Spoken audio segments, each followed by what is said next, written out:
Hello and welcome viewers from wherever you're watching around the world. Saturday, October 21st, 2023 for a very exciting race, the Port Jackson Championship hosted by the Manly 16-foot Skiff Club. I'm Jimmy Bury and joining me in commentary today is Rob Napper and Steve Bowen. Welcome boys. Thanks Jimmy. How's the recovery coming along, Rob? As good as could be expected. No setbacks, but there's no shortcuts, so I'm still probably 3 months away from being back on the water. But So, all right, so we got you for a little bit longer, hopefully. Yep. And Steve-O, thanks very much for you jumping in and helping us out, as usual. Pleasure to be out here, mate. Best seat in the house. Yeah, I'm sure both of you guys, knowing both of you very, very well, that you'd enjoy this race with nice big long runs down the harbour. And, it's, like we'll talk about the course shortly, but we've got a bit of some exciting things to bring out today. We've got 2 camera cuts out here. And so we'll be covering off the 13s and the 16s. I think there's nearly 70 boats entered in this regatta between those 2 classes, which is going to be spectacular. I hope all the viewers are locked in. I know the table of knowledge at the Skiff Club is Hutcho was getting there early to reserve his seat, so they'll all be there. So Saint, Hutcho, and all those guys. But let's have a bit of a look at what sort of clubs are joining us today. There's Manly, Middle Harbour, there's Drummoyne, Belmont, St George, of course, our awesome other club. We got Hornsby Ku-ring-gai covered in the 13s as well. Yep, good to see them. Nice to see Drummoyne down here too. Yeah, absolutely. And so why don't we have a look at the course, because it is quite a unique course. Hasn't been seen since I think 1986 when Jack Tier, g'day to Marita Wilmot. There's a 16-foot skiff course on screen. We're starting just down here near Middle Head, and the skiffs will work their way up to a mark in Manly, round that, and then big long run down. They've got to stay east or the right of screen there of Sound Pigs, then down around Shark Island, jibe there, down to Garden Island, work their way back up, staying east again of Sound Pigs, up to a mark in Little Manly Cove in front of the quarantine station, and then a run down to round the Sound Pigs to port for the last time, and then a work to the finish in Manly. So definitely going to be some exciting stuff. There's going to be some corners in those that these 16 guys aren't aware of, e.g. Still Point at Nelson Park, and where to jibe at Shark Island. A little bit of, those that sail 18-footers and things like that, they'll have it down. But some of the others, that's where it could really come unstuck. The boys will certainly have to have their heads up. I mean, there'll be a lot of traffic down the southern end of the harbour, so that might sort of cause some issues for them. It's a great day out here though, isn't it? Nor'easter blowing. We've got, what do you reckon out here at the moment? It's only about 12, 14 knots. Yeah. Hopefully it's building. Yep. And then for those following the 13s, they do that same big lap, but they just don't do the short lap back down to Sow Pigs. So they'll be sailing from Garden Island all the way home, about a 10k work. They should be good at tacking after that, you'd think. Hopefully. So you won't have to do your Friday Arvo training sessions, Rob? No, well, they had one yesterday, so hopefully they're not too worn out. Well, they get a real runway down the harbour here, don't they? Well, up the harbour, I guess, when they're working back into the breeze. So that'll be interesting. You'll have the big boys, I guess. They'll be putting the foot down, and probably not as much tactics today. A bit more freer sailing, but certainly it's going to be interesting to see how they all go. Yeah, there's quite a few of the 18-footer guys in this fleet too, so they'll have a bit of an advantage once they get down that end of the harbour. They'll know the corners to stay out of and the points to hit. Especially in a nor'easter, it's a pretty common course for them down there. Well, the hard one is for them, and especially because the majority of the fleet is on small rigs at the moment. In the 16s, well, the 13s only have one rig, but with the being on the small rig, if they jibe too early at Steel Point down there at Nelson Park, they are going to be stuck in no man's land because there is no breeze there. There's a fine line that they've got to pick between Steel Point and Shark Island to jibe and get in there, and you're basically just scraping the oysters off the rocks is how close you've got to get there to make it work. It's that's going to be a big telling point of this race, that's for sure. Well, look, there's an expectation too that we've got a big nor'easter coming in. Most of the guys have selected rigs accordingly, but it might be a little soft to start with, so I'm keen to see if we've got any big rigs out here at the moment, and where the guys are keen to lump the larger rig around later on in the day. What would be your train of thought back in the day, yes? Oh, it's pretty marginal at the moment, isn't it? I mean, if you can get around the top mark early and get away, and certainly if you had the big rig down, you'd be flying down the harbour. You might get a gap out enough to get a lead, which you can sort of control. But certainly some of the smaller rigs, if the breeze kicks in, some of the heavier guys will be running them down. So it's certainly going to be an interesting race. We would have gone big rig, wouldn't we, Rob? Yeah, probably back in the day. Yeah, I don't know if I would now. Rob's questioning that one. I'm a bit more conservative these days. You've always been conservative. Yeah, that's true.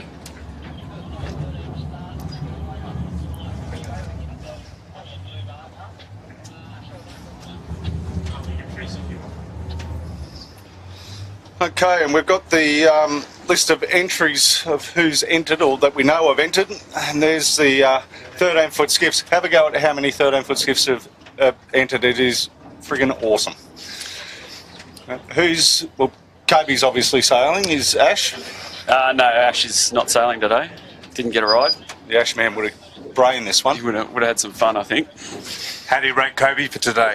They're a bigger crew. They're pretty quick in a straight line, so if they can keep it upright, I think they should be in with a show.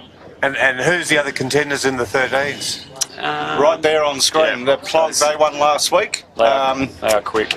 Averill from Middle Harbour. They came and sailed with Manly, and they come home with the chocolates. So very well done to them. And the other three that seem to always be up there are the Harkin, who I believe has Emma Rankin crewing today, fresh out of the 18s, and the Bartley Constructions and the Ebix are the other two that always seem to be up in that top three.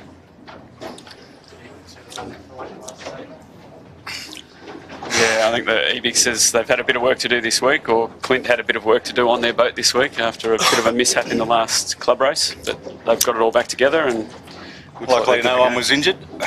So that's the main thing. Yeah, I saw some lovely stills of that. Dave Burkett still had the shoots there. It was good for it. Excellent for it. Excellent for it. Just go straight over the top. And there's a huge list of 16-foot skiff entries there. As I said, representation from just about all clubs in New South Wales that sail 16-foot skiffs, which is a really good thing. I think it probably had something to do, Steve-O. For those that don't know, Steve is the Vice President of Manly 16-foot Skiff Club. The prize money on offer today, out of this world, right? Yeah, look, I mean, there was a proposal put on the table from the Commodore and the Secretary, and there was a bit of resistance to it, but thanks to our overly generous Treasurer, he pushed it through, so you can thank Anthony King for that. What are you wanting at the next board meeting, Steve-O, that you've been so nice to Kingy? You know, he's pretty tight with the cash bags there. I mean, if it was Craig Nichols, we'd have 100 grand on the race. Seems about right. Yeah, we have to contain him too, I think. So there's the Sutec boys just coming down past us. One of my favourite teams. Yeah, well, we put the hurry up on them at the last club championship because Mikey and Josh were up at Bathurst and filling crew, and they did quite well, and then these two came back with a point to prove. There's the employment hero, Will DeVola. I think Niall Powers is steering that today with Alistair Hunter. So good young up-and-comers, showing plenty of potential. So we're not long off the start here, probably 15 minutes. The start line is in. The starters have been out here quite early, obviously monitoring the situation. So still very little traffic up this end of the harbour, which is going to be nice for the guys and girls up here. Yeah, we've just got a yacht fleet, as you can see, just going through, working their way up into Manly. So they should be into Manly and out of Manly by the time our 13s and 16s are hunting. There's the Botany Access, a 16-foot skiff. I think Rob Cleary's on the bow, I believe. They've been a little short from what I understand from crew this year. Yeah, they've been looking for someone, so... I may be doing a bit of sailing with them later on the season. Have you, how late in the season? Yeah, late, very late, mate. Nationals late or after Nationals? Just round Easter when the breeze dies off. Too far to walk around to the wharf bar for you from there. That's right. They're in a nice puff there. It's just starting to build. We've got a new line coming down here.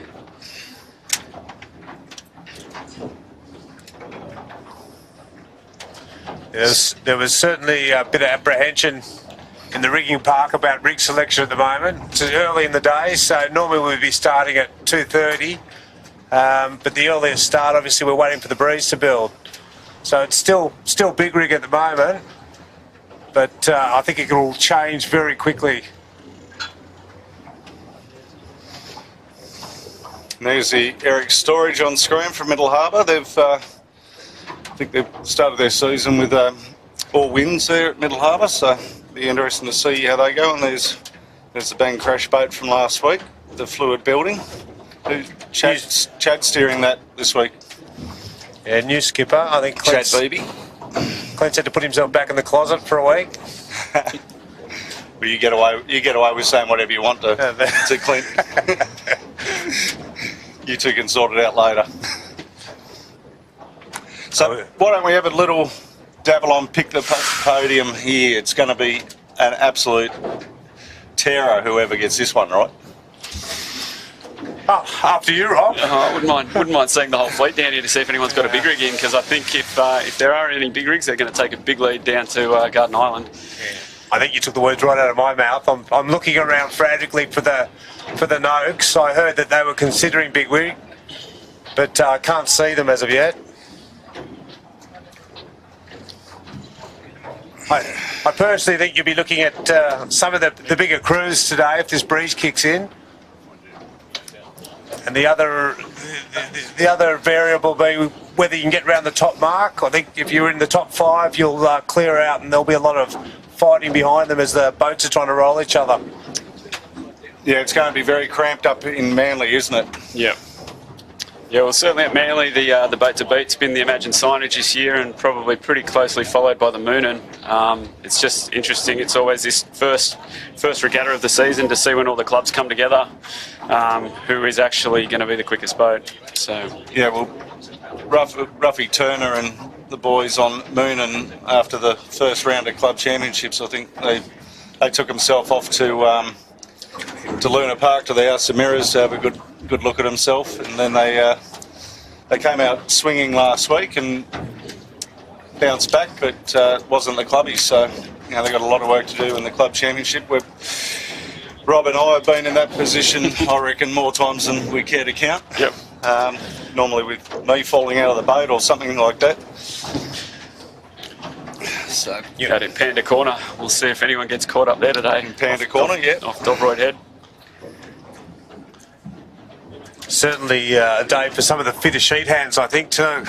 It's going to be a long work up from down in Sydney Harbour there all the way back up to Manly. So if you can keep working the sheet for the distance, you'll go well.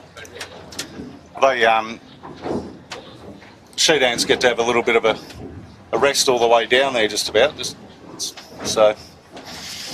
Well, it's probably a good strategy actually. If you've got a bowman that can actually work the sheet for a while, give the sheet hand a little breather for a couple of minutes.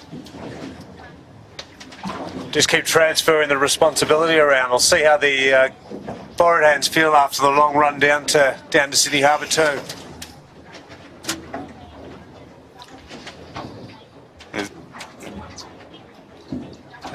There's the outback. George Clancy. Alana in the bow. I think they're a little light on weight today. Got James Doyle filling in, so he's not exactly small. Is it James Doyle, is it? I think Yeah.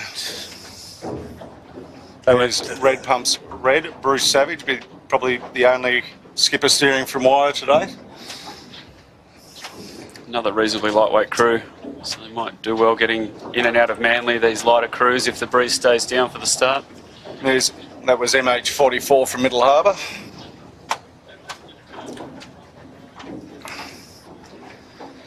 The boats are still making their way out of Manly and Middle Harbour to come join us at the start line. There's a few more yachts passing behind the camera boat.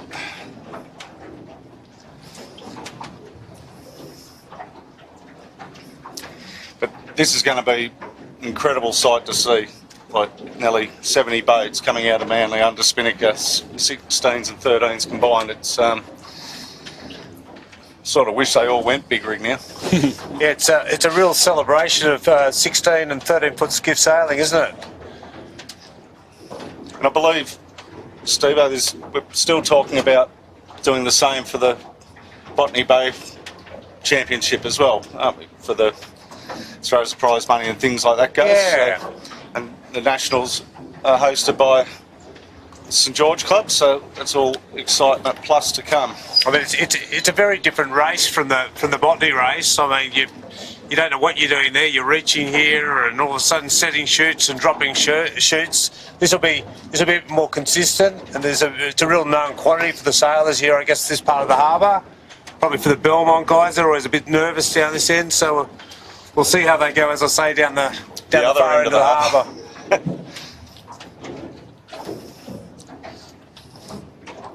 Well, that's the other thing down the other end of the harbour. On a Saturday, you generally got, as we were talking before we went live, a really large laser fleet out of Double Bay. You've got the amateurs, you've got the huge actual fleet down there. The vintage 18s, there's a lot happening down that end of the harbour, and you know it's going to be a bit of a surprise for the Manly guys as well as everyone else, but how much there is. Yeah, look, I think real course management too, you know, trying to stay out of those fleets, sail around them rather than through them, stay out of trouble, and hopefully for most of the sailors today, that'll be the case.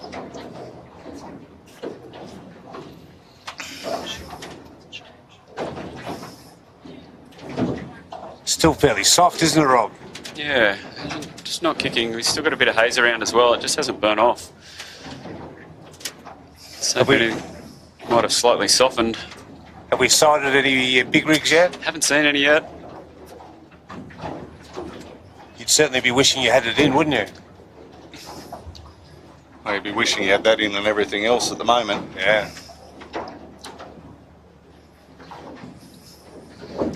It's very hard, like, you know, the size difference in the rigs isn't huge, but, yeah,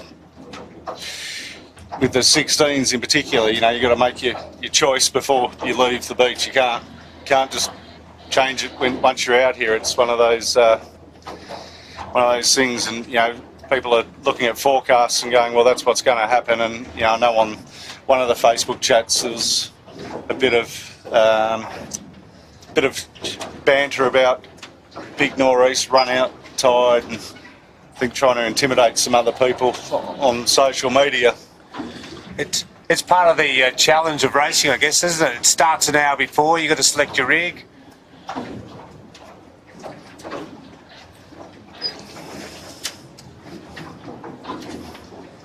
Thought I seen Noakes down the other end hiding away from us, but there's Ebix back in one piece after Clint's handiwork. They look fired up. Got a message from James a couple of days ago asking for some tips. He looks fast. He's got his racing goggles on. Yep. You've taken on a bit more of a overseer of mentor role of the 13s at Manly, Rob? Yeah, Matt Tricklane did a really good job last year of getting a lot of the senior 16 guys out on a Friday evening to train the 13s. So I'm really just picking up where he left off to try and facilitate that. We've been very fortunate to have some of the very experienced and more of the front end of the fleet 16 guys and girls out assisting. So we've just had a couple. Yesterday was the second training session for the year, and we're going to push them all the way through till Christmas now. Yeah, it's pretty awesome. Normally there on a Friday arvo to watch it, but not this week. It was otherwise busy.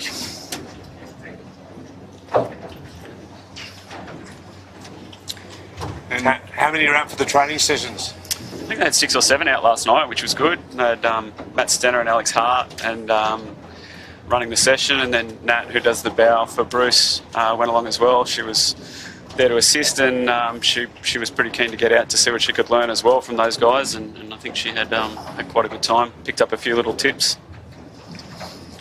So not far off starting sequence here, and the 13-foot skiffs are starting first today, and then the 16s will follow. But the pin boat is in right down there, almost the transit would be probably the lighthouse of Grotto Point, the orange flag on the mark boat. So that's the 16 start, and the 13s will be using the blue mark that's about halfway down the line. Oh, yep. But that's nice and tight from where the blue mark is, right? Yeah. Yep. It's a short, So a line few for 20 rows. boats. Yeah. Definitely row B there, isn't there? Make for an exciting start, though.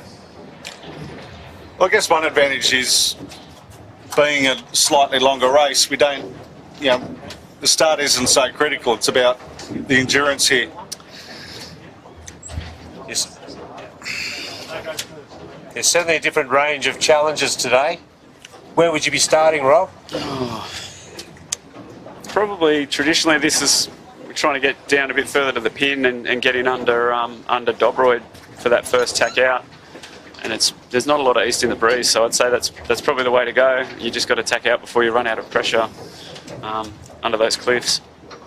Yeah, probably with the 16s, I'd probably be more inclined to start up near the boat here. As you say, you can get boxed in down there, and if you end up under the cliffs, you're in a bit of trouble. Yes. Yeah, in a 50 boat fleet, if you can't cross them from down there, you are taking a lot of sterns as well.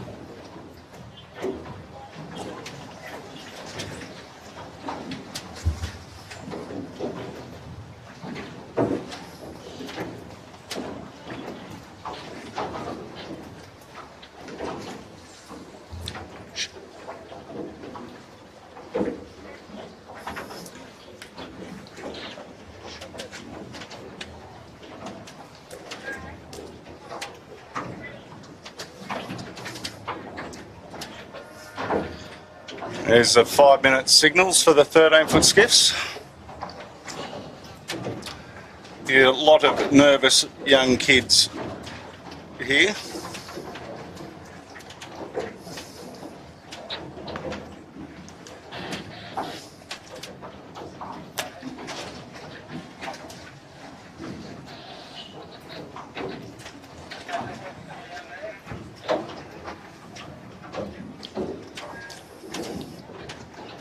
There's the 13 pin, just bottom of screen with the Matana, the start boat.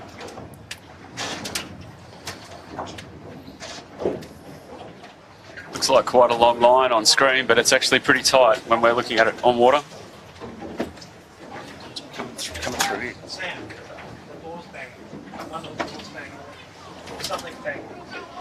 Yeah, it only looks to be about 50 or 60 metres, do you think? Yeah.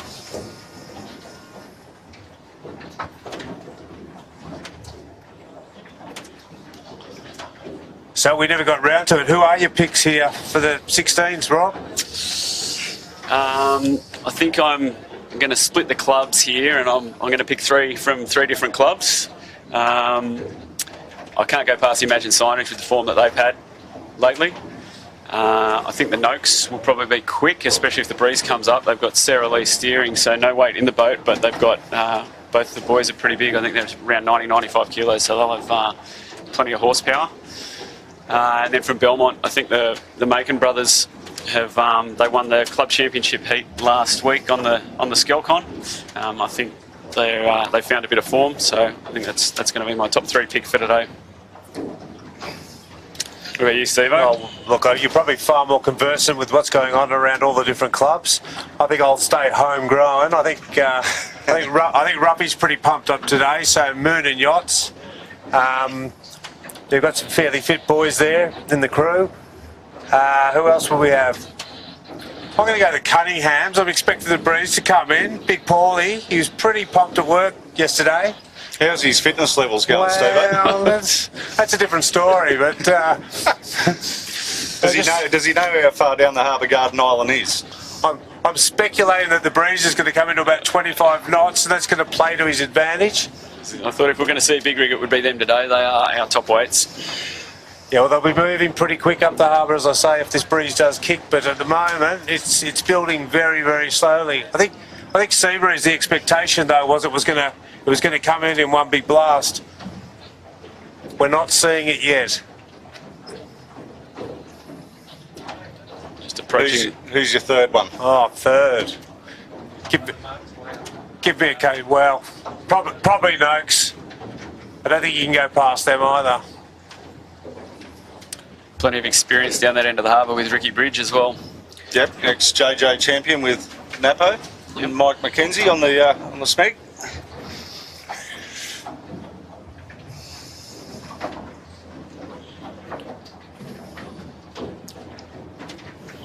Yeah, I talked to Sarah before the race. She was pretty excited about sailing with the boys, and she's been enjoying her time down there at St George.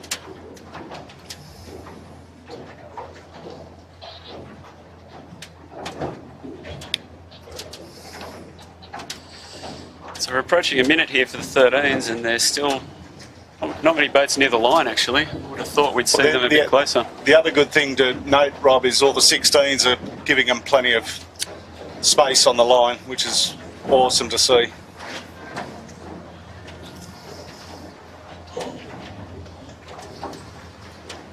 I guess given the line's so short, if you get it wrong, you're going to be rounding and coming back at it. Here they go, starting to line up. There is 116 sitting right on the line there. They're going to want to get out of there pretty quick. And that is the Noakes, probably just trying to ping the line. just realised a flotilla of 13s are coming at her.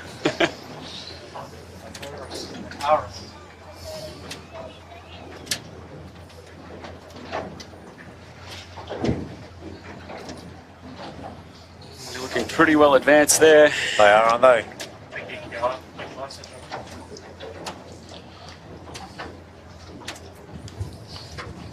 I can't see the fleet getting behind the line from where they are there. 8 seconds. 8 seconds. Still a few metres off. Looks like a clean start.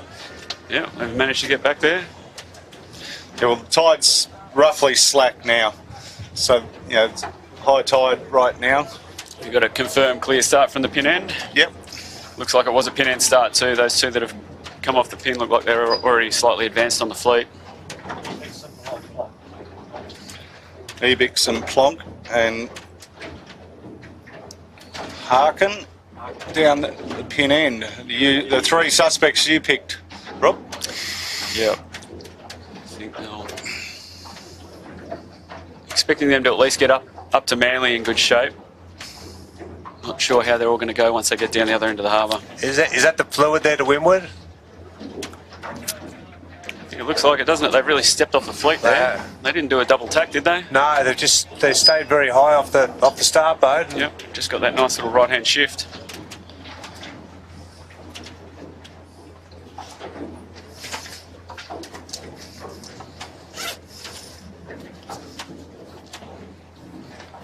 Yeah, the Ebix is very low there at the moment. The others are just starting to climb up inside him.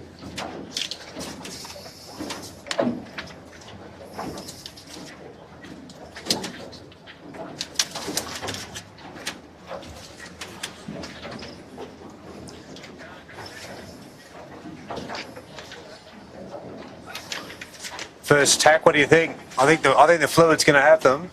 Hut. Yeah, Plonk's pretty advanced there. They're actually going really nicely through the water. Really stepped away from the boats around them.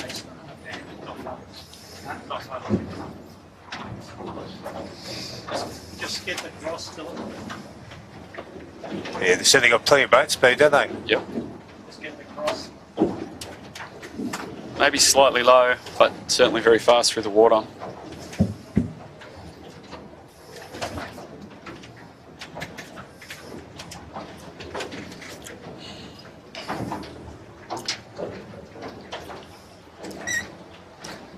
The 16s, just for the viewers at home, they're just holding off while one of the mark boats just retrieves the blue 13 pin, so it won't be long until we're underway.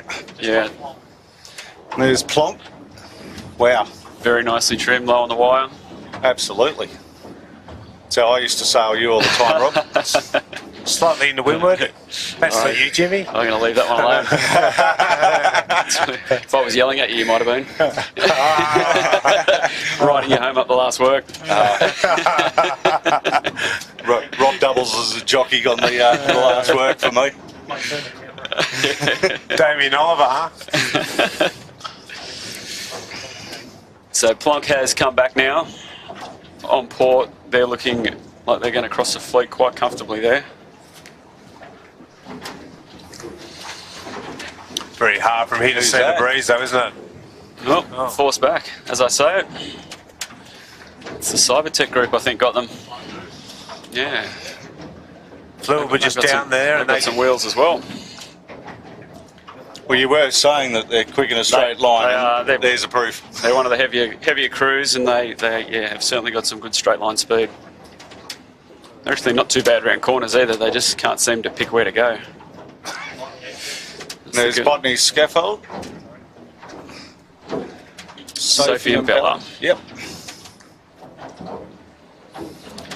Yeah, I think they're both in the midst of their HSC at the moment, so have done not a great deal of sailing at the moment, but they're keen to ramp it up once their exams are finished.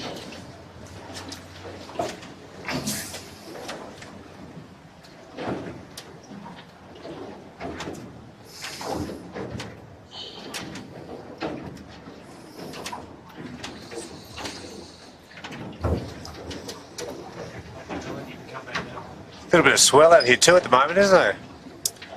Yeah, it's going to get choppier, Steve-o, as the day goes on, because obviously the tide's going to be running out against the wind. Still got a bit of that haze around, so whether we're going to get that big build early is still to be confirmed. This is where, Bucko would tell you the water temperature at Lord Howe Island, what the penguins did last night for dinner in Antarctica, and the water temperature here, that's what's going to happen. I think we're lacking all those smarts on board today. Yeah. Huh? A couple of dumb bowmen and an old school sheet hand on board. All the good stuff. There's a very nice tack back from the Ebix there. They've tucked themselves right in under Dobroyd, so we'll see if they normally get a nice little left-hand shift as you come around the point. They were a little bit back, so we'll see if they can make any inroads into the fleet. It's the Cybertech group. Must be close to a race lead. They look like they're just knocking now. I think that might be Fluid that's just come back towards them.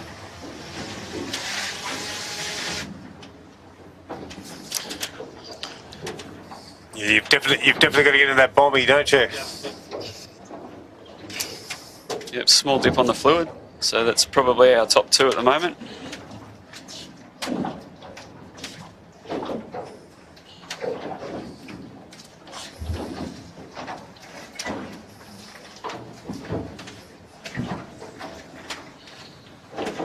Oh, bit of a messy tack there. Hold it down nicely. Yep. Come out with nice speed. Looked like it was they were going to stall up there, but they actually saved it quite well. They've been sailing quite well this season, and then just silly mistakes at the wrong times that they've got all the signs of big improvement. Yep, and they seem to have some funny boat handling errors at critical times. Another tight cross here. Probably should have dipped in there. Yep.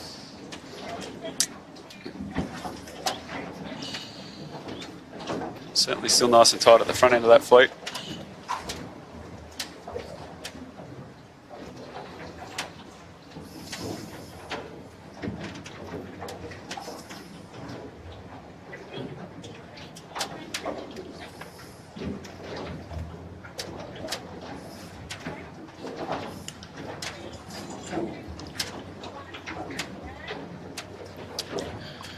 There's the 5 minutes signal for the start of the 16-foot skiffs. So still got the other camera boat following the 13-foot skiffs up into Manly. So giving them a bit of love today. So my third pick. Did I have a third pick? Yeah, you had 3. Oh, come on. You now. had Give 3, me another you one. had 3. I'm just looking at this breeze and it's not doing much, so I'm going to go. I need a lightweight crew now. Jump on a lightweight. Yeah. Sail Racing's been going very well, have they not? Yeah, they have. I've got Zoe on that's stick to the Sow Racing's got Zoe Dransfield on the helm today, so they'll be good. She came out of hibernation and steered a couple of 16s, and I think rest of her sailing season for 16s has been filled up by everyone. Yep, I think she set up the Sutek with a 2-3 in the club championship while the other boys were at Bathurst. So. I know. I asked for a phone number actually. Get rid of those other two. They've managed to lift their game the following week. I think they got shamed into it. Yes. Nothing like a little bit of motivation. How are we going up there in the third? Really good trim. We're on board with the fluid there now. They still look like they're looking for power. They've got no Cunningham on at all there. Sailing all under Vang at the moment.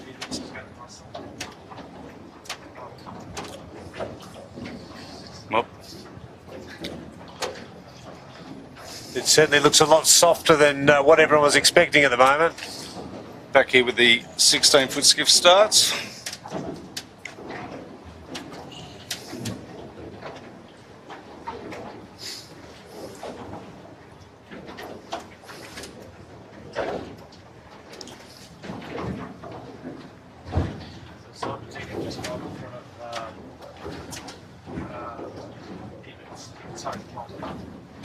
Yeah, so for those watching the 13s, the Cybertech group has just crossed in front of Plonk. So those two and the fluid look like they're battling out for the lead at the moment.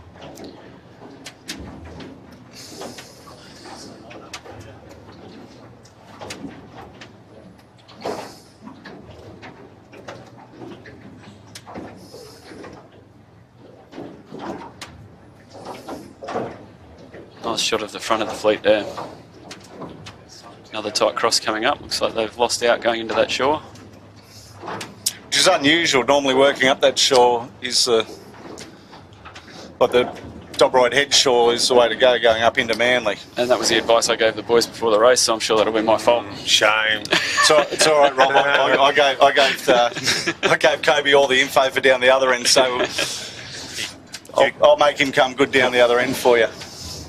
You occasionally pick up that easterly slant though, don't you?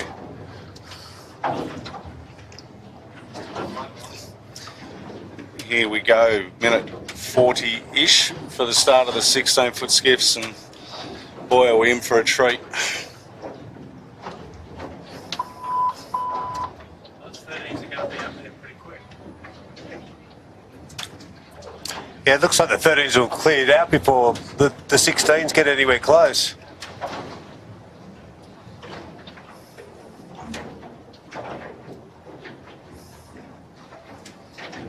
So I know Mal Page, our club commodore, and our sailing manager Graham Bill, they spent a fair bit of time on the phones this week, ringing around, making sure we got as many 16-foot skiffs to this Port Jackson Championship, which is, it's an incredible sight to see. It almost looks like there's more than at the last Nationals. I think total count 53. Yeah, it's pretty cool. So certainly the 16s are on the build at the moment.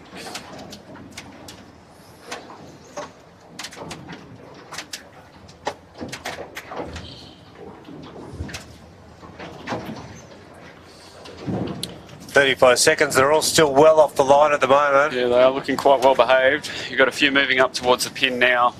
There's still plenty of room down there as well. There's a look from the pin, looking back up. Not a sag, centre of the line.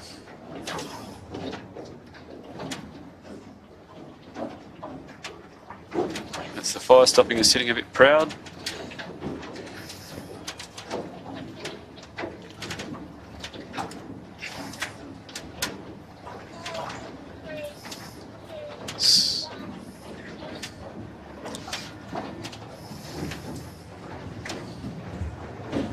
Individual. Looks like we do have an individual recall. Steve, you might tell you who it is.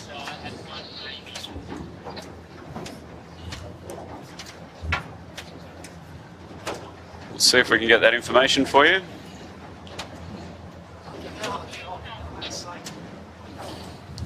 Catherine, it was over.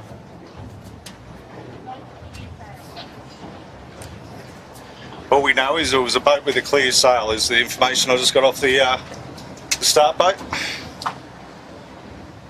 Got a pleasure craft has caused a bit of havoc for the midline there. They've managed to navigate their way around. I think someone's going to be pretty... Boats down the pin end look like they're favoured at the moment. At least the pleasure craft did the right thing and stopped instead of creating a tsunami. Yeah, he did mess a few of them up in the process though. Yeah, I agree with you there, Steve, too. The pin looks like they've come off nicely. It looks like there's a little bit more pressure down that end of the line and on that side of the course at the moment. A few of the boats in rows B and C, they've already had to tack off, try and find some clear air. Yep, Modern Concepts looks like they've taken the best of that pin end group, and they've got that slightly bigger little rig, so that's probably going to serve them well while the breeze is down.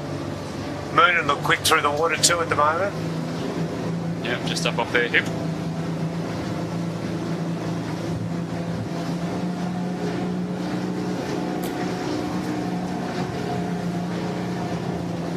So the breeze hasn't met expectation, has it? No.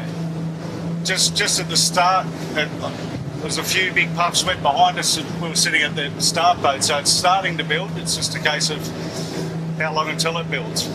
We are an hour earlier than our traditional start time, so we should see it build. There's Moonin just tacked away.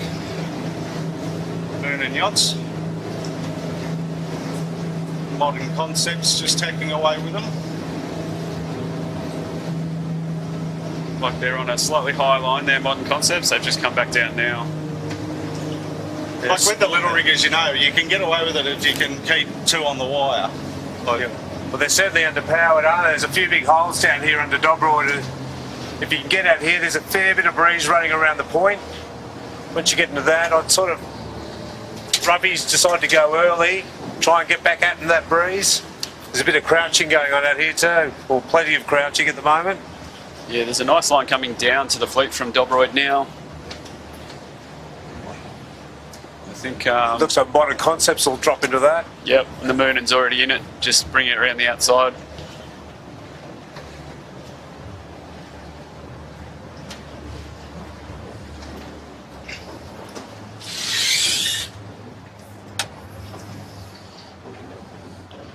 Ruffy's just tacked back Moonin Yachts.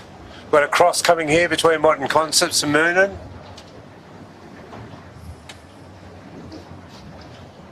Moonin should have it.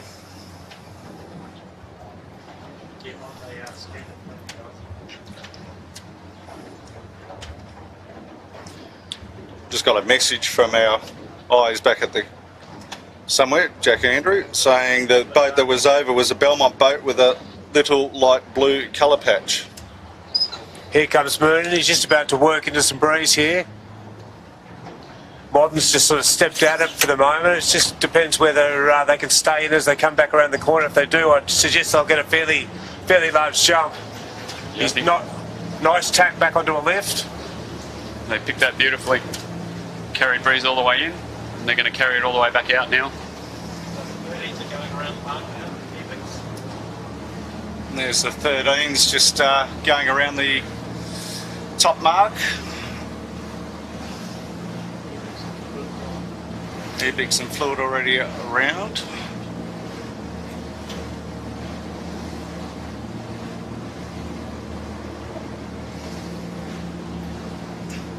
Very tight for the minor placings there, and they're on their way for the long run down.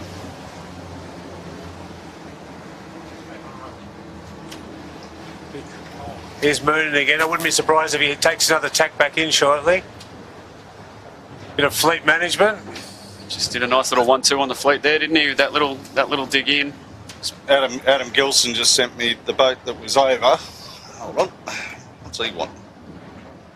Moonin's just heading out. You can see there's another little... Swell Racing was the boat that was over from Adam Gilson, who's would have been here today, but he at home doing the right thing. 10-year wedding anniversary, Shani. So happy anniversary, Milko.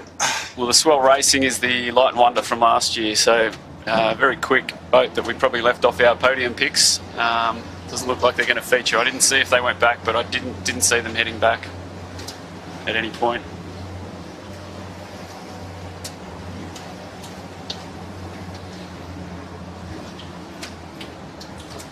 Rough. I was just about to say the Moon and Yachts need to tack back. They're just falling out of the breeze where Modern Concepts are sort of holding their own there. It sort of looked like there was a little shift coming down out of the east there, but it sort of never came through. He's gonna reconnect here, Ruffy. About another 10 seconds and you'll get back in that breeze. There's a really nice line running through there for about a minute.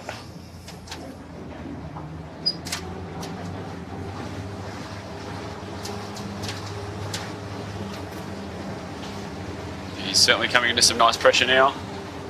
Modern Concepts is coming back just off shot, coming back to reconnect with Moonin here. It's certainly all down the bricks there, isn't it? Yeah, which is funny. It didn't seem to pay for the 13s, but looks like it's back in phase. Yeah, it looks like there's big holes in it, so got to keep your eyes open. It's a magic shot on camera there now. Yeah, that one's awesome too.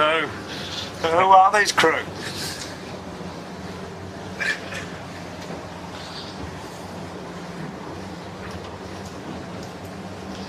Certainly tight racing up front there. Yeah, these two have certainly had a little jump out from the rest of the fleet. Looks like third, or they're just coming into the screen. SK Electrical probably, although however they've just knocked away.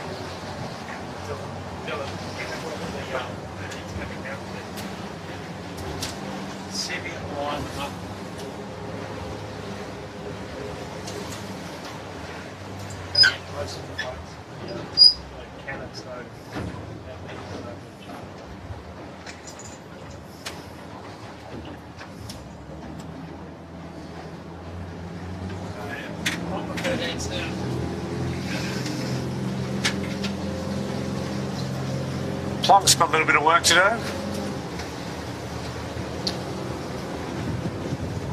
Yeah, 13's just making their way out of the cove. Quite a lot of jibes.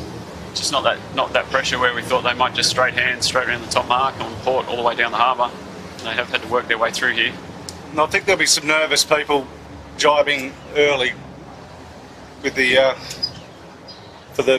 to get around Sow Pigs, not realising how how lifted they will get going down there.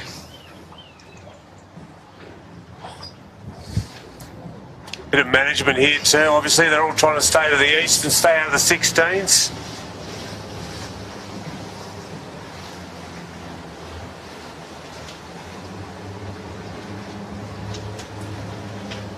Beautiful shot of the Harkin there.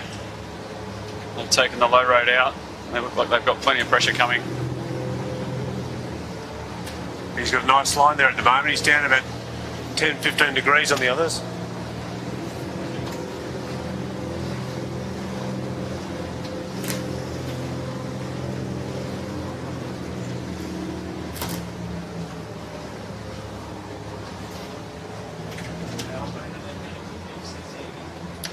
Back with the race leaders in the 16s. We do have a ferry coming through the fleet just off screen, heading to Manly, so we'll see what impact that has on these leaders and the tactics. Moonin just looks like he's gapped out a little bit more, just slowly edging in front. Beautiful flat boat, really sailing it nicely. Matty Stetter looking very casual there. Well, Matty obviously ex-JJ champion on the winning group back in the day, and they've got the Hoff on as well, who sails the 18s. And here comes the big ferry that you were just talking about, Rob. Yeah, well, Moonin, they've split now, so they've elected to go east of the ferry. We've got Modern Concept Constructions coming across on the other side. They are going to feel some impact from the lee of this ferry. Whereas Moonin are probably in slightly less breeze, but they're going to have a clean run. Yep, I think that was possibly the last Port Jackson Championship too. Some nice little waves here if you can get onto them. Yeah, well, the Moonan's almost on a lay for the top mark here, and they are going to be impacted by the ferry as well. Just going to have to squeeze up there a little bit. You Yep. really won't want to be tacking. It,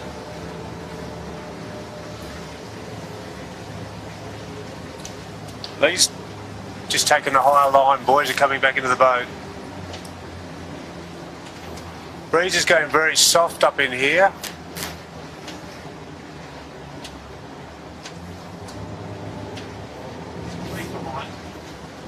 There's a chasing pack. The Moon and Modern Concept Constructions, they've sort of jumped out with, I've seen SKE Electrical, or Skelcon, sorry, was the other one that sort of playing the other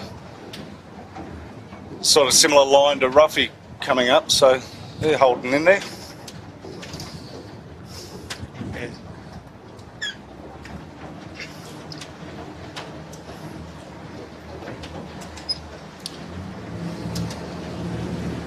Yeah, you've got to certainly have plenty of patience coming to this top mark with this breeze. It's probably just down under 10 knots. And that ferry's going to play a little bit more havoc than you think with the top mark.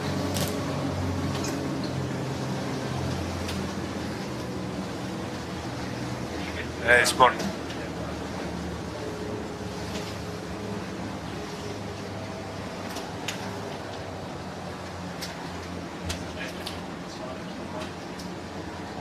So the guys and the girls, they'll be very happy to get around that top mark and start heading down to the south.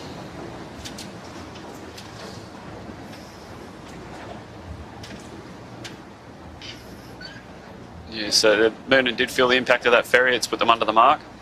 They still got a comfortable lead. It looks like Modern's just picked a bit up through there, isn't it?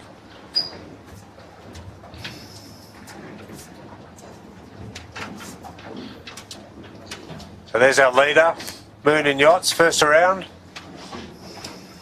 See what the set looks like. Yeah, Not bad. Beautiful set. Modern Concept second. They've certainly cleared out.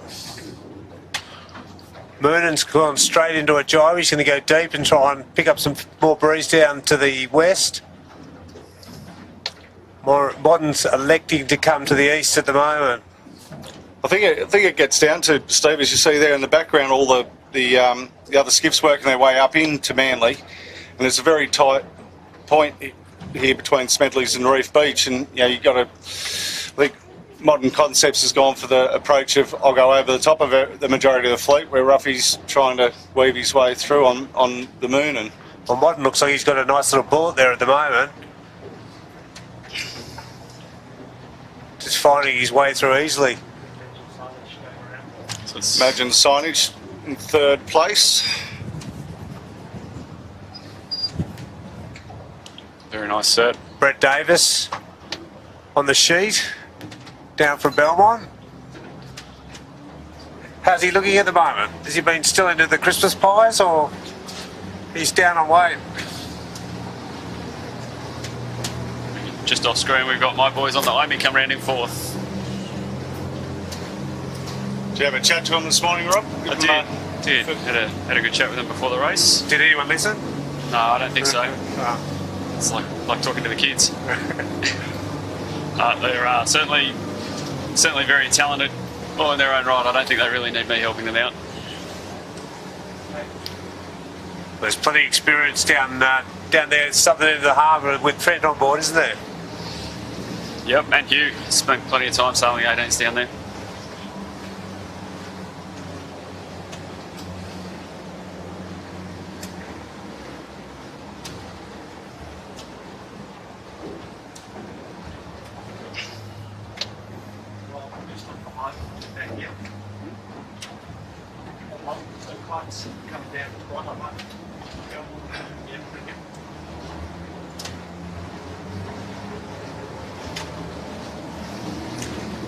So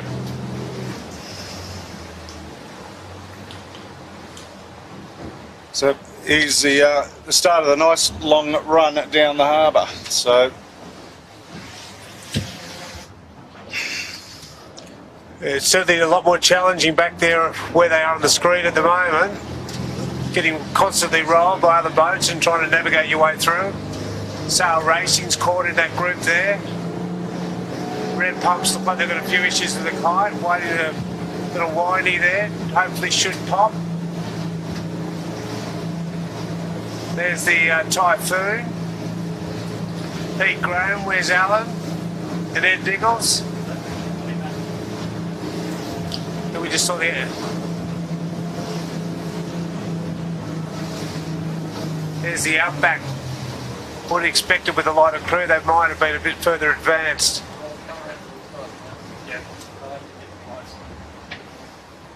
The Shebang, Ant King.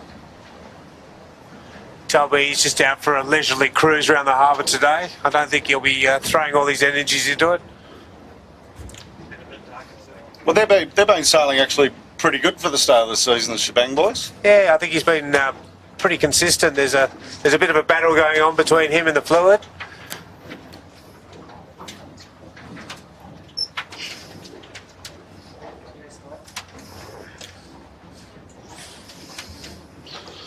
Shebang's trying not to get rolled there. Boys are working hard.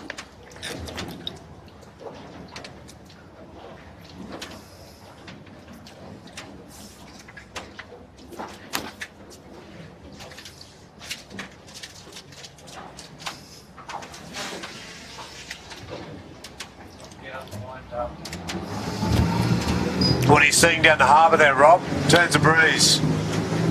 Yeah, I think Moonan's picked a nice line. They've just come away, so they've got a little bit of east. Modern Concepts actually crossed them up in the cove, I believe. And Modern Concepts have taken a bit more of a westerly approach. It's certainly not strapping in and send it, is it? You're going to be picking going to be looking for the gusts here and working your way into them. Not what we were expecting, but I think the Moonan looks like they've got some pretty good pressure, a really big solid line coming through the heads now that hopefully they're going to link up with. Modern Concepts just have a ferry going over the top of them, so that's going to hurt them a little bit too.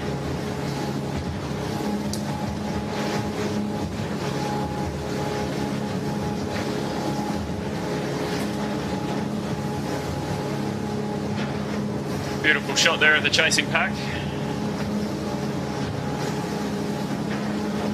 Straight down Middle Harbour. We're already starting to see a considerable amount of separation between the boats. Be interested to see what it looks like down at the bottom mark.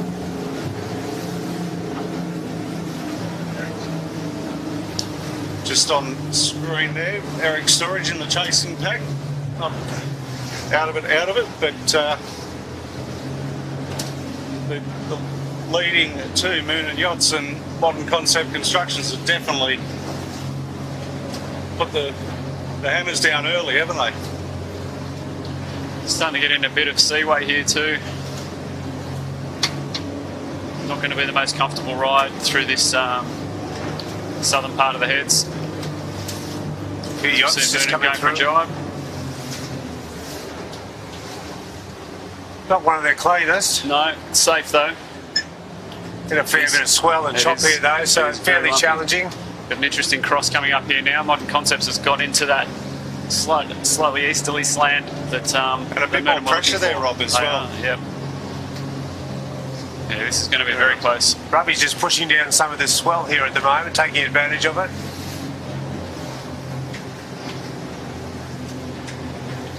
If he doesn't get him there, Robbie, or whether he naps one on top of him will be interesting. Looks like he's going to keep going.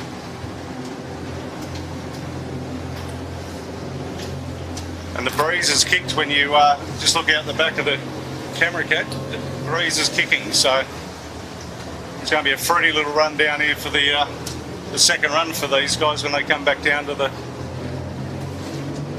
Sow Pigs. Well, there's quite a bit of seaway here just off the leeward side of South Head. Make things interesting.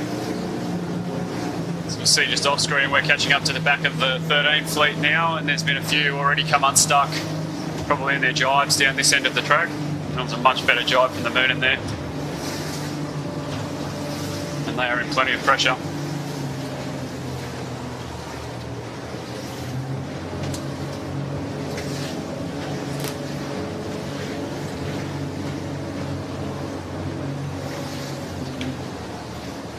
There's Modern Concepts just coming up into the no pressure zone under South Head. And in the background, almost just to the right of screen there, is Moon and Yachts. Absolutely. Big gains for Moon in there. Definitely gapped out.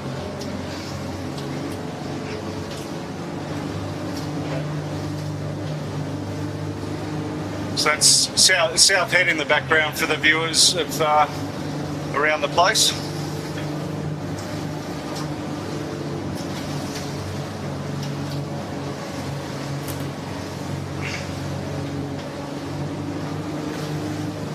Some lovely shots there. You can start to see the breeze lines there, back in front of the moon. He's come back up again though. Yeah, Moon are looking slightly down pressure. Modern Concepts have just hooked into a very nice puff.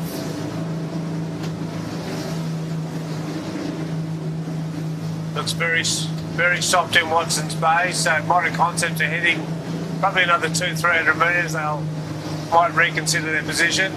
Obviously getting themselves around Sow Pigs at the moment, which is just to leeward of them, probably by about 200 metres.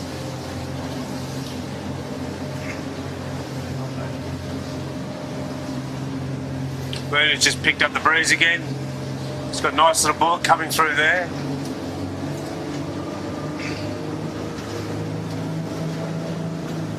See Matt just working his way to soak with that depth, getting down all those waves, certainly remembering his time in the bow. Applying that to the sheet makes a big difference to your boat speed. I used to do that all the time for you. Yeah. Straight in and no moon. Set and forget. I was a master of the set and forget. There's Tribeca from St George, Benny Bradley and Junior Turner. Yep. Rory Cox in the bow. Rory had a little stint in the 18s last week. Here we go. Round Bit of a battle there with the red pumps. Yeah, the red pumps were quite back in the fleet. They're sort of working their way through, which is a good sign to see. I don't know if it's a camera angle, but it looks like he's got some pace on. Yeah. As you said, Rob, we're coming up on these guys, the chasing pack, and we're just sort of sitting off with the other camera boat down with the starters, with the leaders, sorry. There they are, the leaders on screen.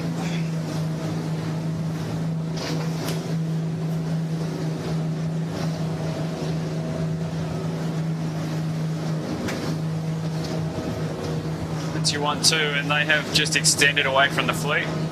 Yeah, well, to give you an idea, imagine signage is just going around Sow Pigs as we speak, Rob. So, probably a good minute and a half lead already to the Moon and Modern Concept from the rest of the fleet. Lot of barrel in the water on the Modern Concepts at the moment.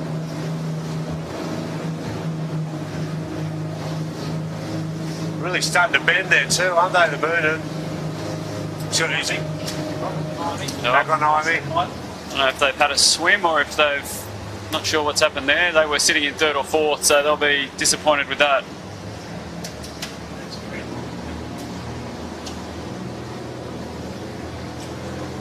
They look like they got all the passes.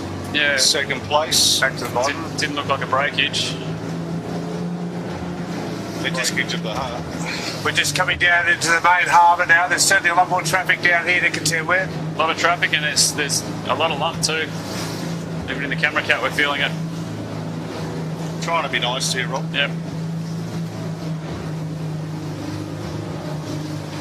So this is where these two on screen, this is where these guys have to pick the right time. As I said, that steel point going at Nelson Park going into Rose Bay. If you jibe too early, you've got hell of a time just sitting there in no breeze waiting for a puff to come over the hill.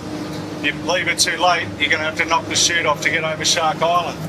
bit of a graveyard for the 13s here. We can see these top two runners just sailing past maybe 4 or 5 13-foot skiffs that are have had a swim.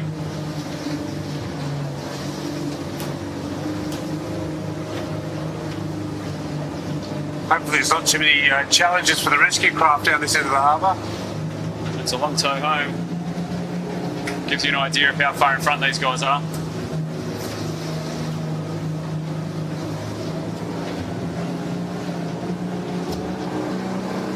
It's like number 50, that's Ben and Daryl Millen. Brand new boat on the water. Brand spanker. Lead 13s are around, just going around Shark Island now. I can see them out from the distance. Given the amount of lump down here, it's probably a bit of a blessing that that breeze didn't come in until as late as it did. It's not normally that bumpy down this end of the harbour. What have we got on screen there?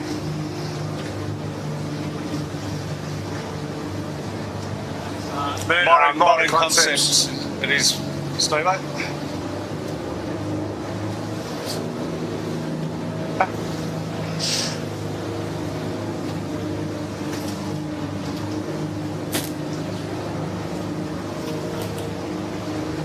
Been flooded out through here. The boys will get a bit of reprieve. Yep. Yeah, so where Moonan is at the moment, you don't want to be any further to the side of the camera. That's for sure, because like, as you can see here, it's very patchy. The bowman's moved himself forward there, just trying to get that bow down a little bit now.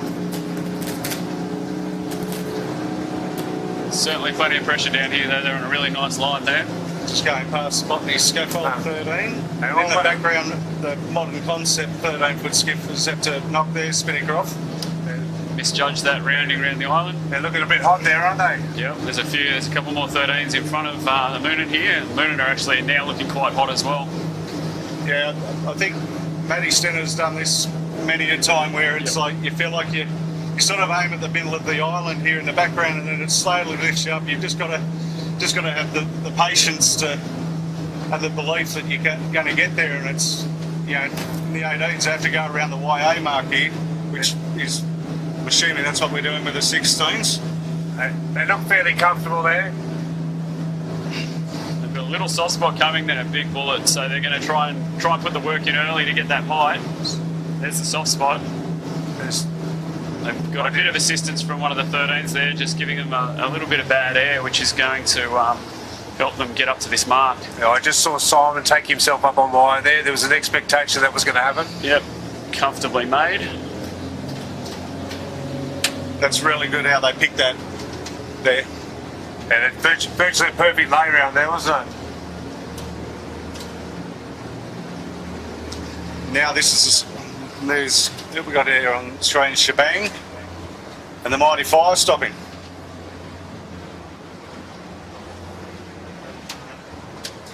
Moonan's just around the island and just there. Have a look at Modern Concept Construction's throwing everything at it to try and get up around this mark. It's a, I think if they get there, they've picked a pretty nice line, but they are struggling a little bit now. yeah, well, Jared spent a few years sailing 18-foot skiffs as well, so, you know, he knows the trick of the trade for the nor'east to come around here. Yep. They look comfortable now. Yep, they've done their hard work early. They'll get around that mark comfortably. It's given Ruffy the opportunity just to clear out a little bit further. Yep. He's, at the moment, just off screen. Ruffy is well low. He's going to go nowhere near getting to the, getting above Clark Island at the moment. He's out of the lee of Shark. It does lift up a little bit down there, Rob, but not as much as they're probably going to be wanting, but, you know. You see further off in the distance, the lead 13s are up there, and they are just above Clark Island.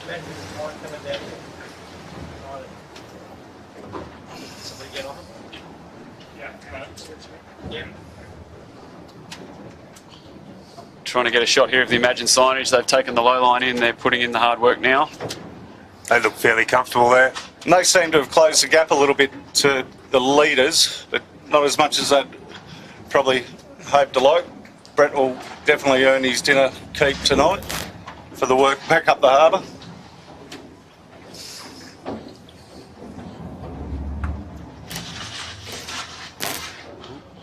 Stalled out there.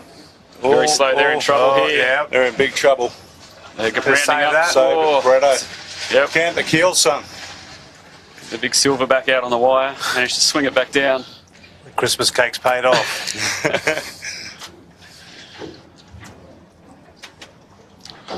That was a nice save. I don't think many other boats would have saved that. I'll be wiping the sweat from their brow on that one. Like for those viewers that watch the 18 footers, to give you an idea, Moon and Yachts is at Clark Island now. So just as the third boat rounds Shark Island. So, And Moon and Yachts are definitely not going to make it above Clark Island. no, They're going to be knocking off and potentially resetting. we've got plenty on here. There is going to be a swim fest here at We've got Shark Island. off screen at the moment. Looking back to the Shark Island mark, we've got the SKE electrical coming in to Sow. He's had to drop the chute. And we've got all sorts of problems here for... Noakes. Who's that? Aldous here. Yep, Noakes has managed to get it down. With the reef. They're in...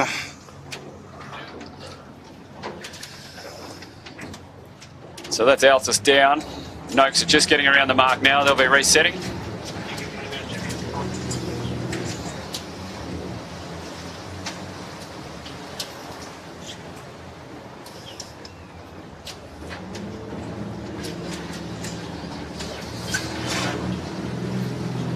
Yeah, they're all just coming down with all these extra breezes filtered down the harbour, so there's going to be a lot more problems around that Shark Island mark.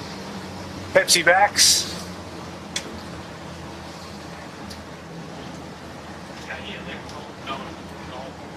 And nice quick set, They picked up a few boats around that mark. but the Noakes there, they look fairly comfortable. Ricky's working hard there, and Sarah's very safe in this stuff. Bridgie not long back into sailing after his big accident in the 18 footers at the end of last season, which ruled him out of the JJ Gilton Championship, and then he got a massive infection. So he's only been back in the boat a few times, and he said that it's, all going pretty okay. He's just trying to wrap his head around what he's got to do each time now. Here's this laser fleet we were talking about earlier. Yeah, right on cue. Looks like they're just working their way out at the moment, or they're racing.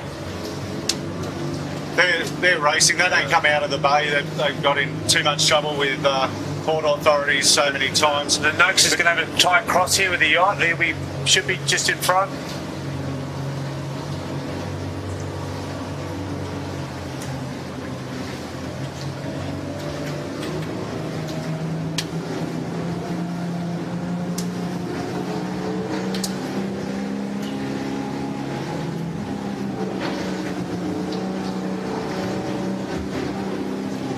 Noakes here working nicely over the top of the SKE.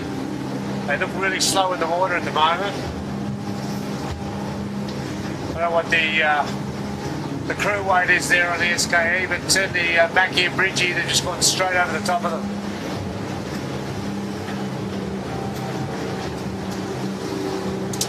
Well, he's showing a bit of the experience of Sarah there as well, taking on Banjo Nicholson. He's probably just getting his feet in the class, not really knowing how hard he can push these boats yet. So that'll certainly come with time. He's a very talented young sailor.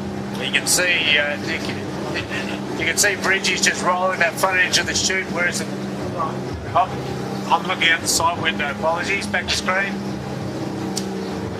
Tender and Employment Hero. For the viewers at home, so I'm upright. But for the viewers at home, Moon and Yachts just going around at the market now at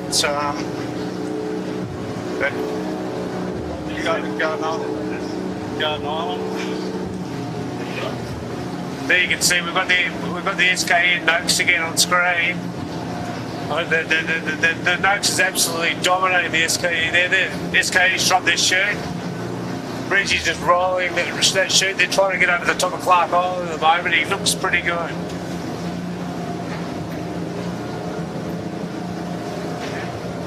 Coming down.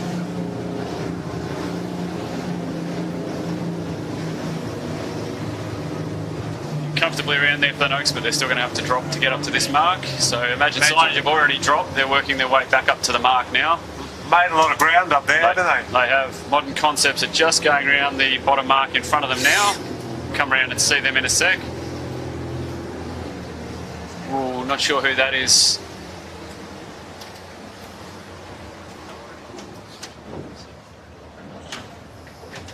There you go, Modern Concept around. Imagine Signing, probably about 100 metres behind.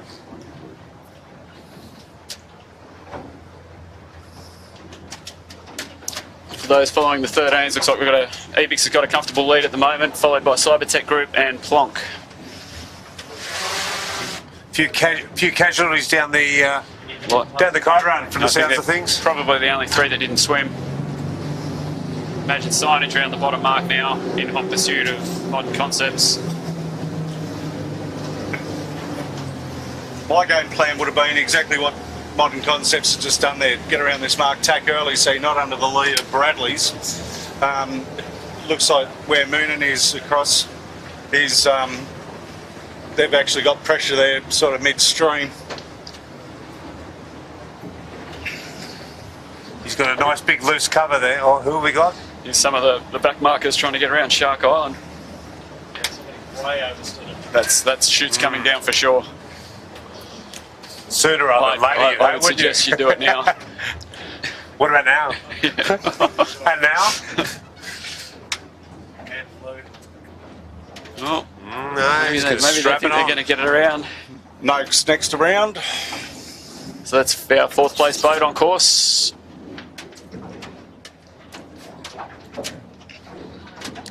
They put a pretty big gap there on SK Electrical in a pretty short space of time.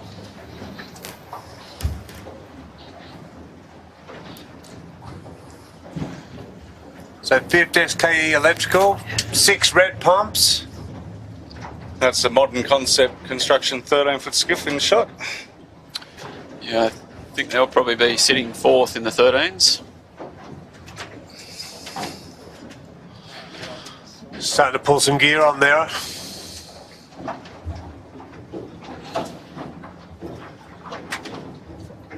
It's a pretty comfortable little rig down here now. Yeah, I think they'll be relishing that with Greg Windust on there. The extra kgs will certainly help. Not far off the SKE Electrical either.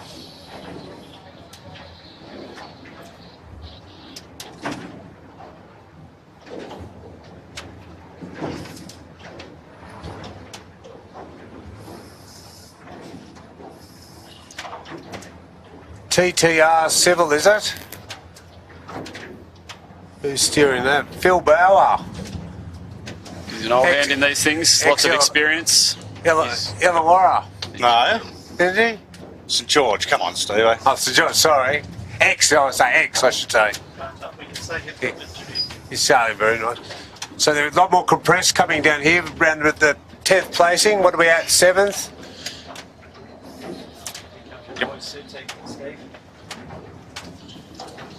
Comes the Sutek, yeah, running about 12th, 13th. Oh, they're always a good handicap boat. Skelcon from Belmont next around. Turgara from St George. Big pack from St George coming to us here now. And Tribeca. Nice drop from there. St George. Noakes Blue. Lovely rounding. Young Ryan. Then this is the boat I believe it was over.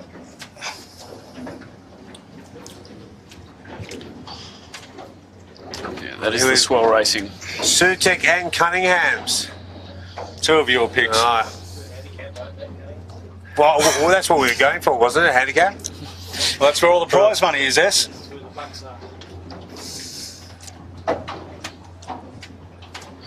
Bit of banter going on there between the Sutek and the Cunninghams. Unsurprisingly.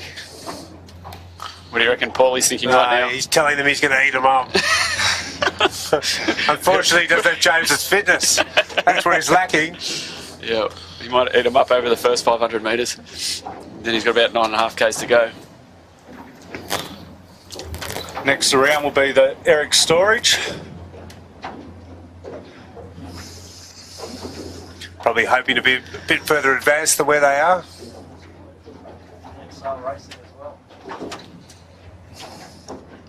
So, all right, that's Zoe Dransfield, I think we were saying earlier. Once again, probably not a great deal of weight in that boat. Red pumps red.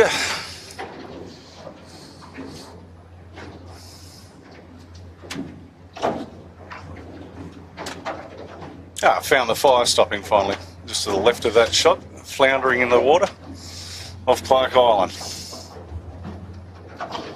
I think Bruce would be relatively happy with that, seeing he's had a mix-up in crews. Apparently he's happier this year because he can steer off the wire. Yep. Big dial up there. Yeah, big puff coming around this mark too. Outis done well to recover after their swim. Yep. Botany access.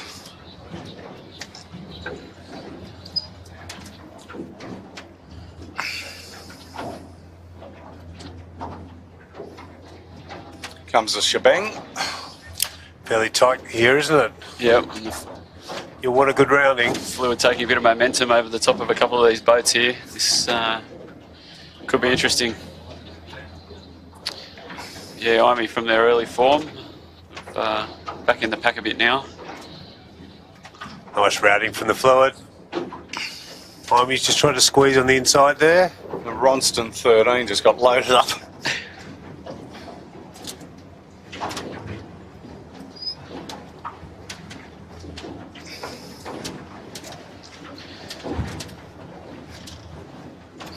Let's go. Let's go through these guys.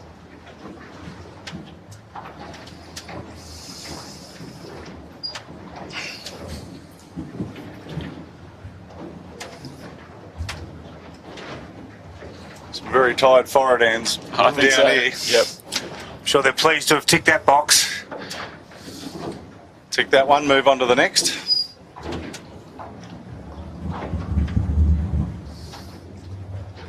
Next round, Sutherley with Jess Isles. Looks like she's steering that today.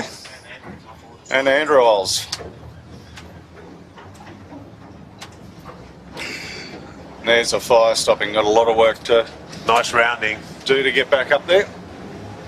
Pepsi Max following them through.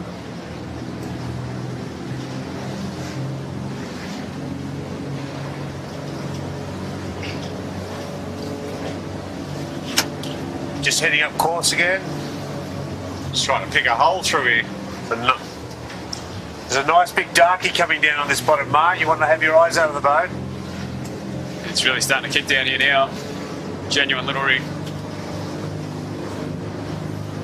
Sheeds there, just a little bit out of control.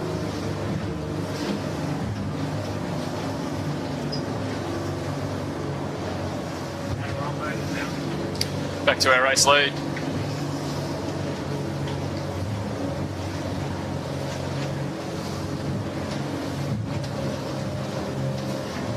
They're travelling through the water beautifully there. Yep.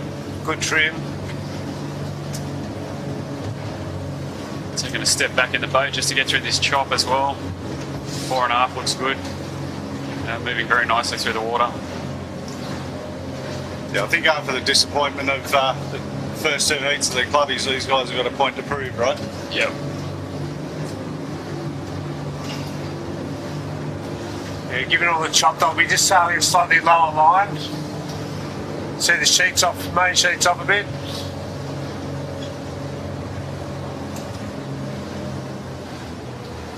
Looks like they've got a problem on board. Might be clearing some weed. Might have dropped $20 on the floor knowing Ruffy. Trying to get Joe off the tiller. Run over Joe, yeah. Yeah, they're locked back in there now. Looking very nice.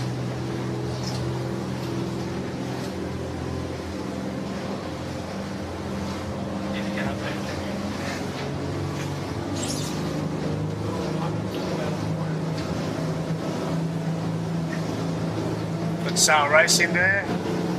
Botany just beneath them.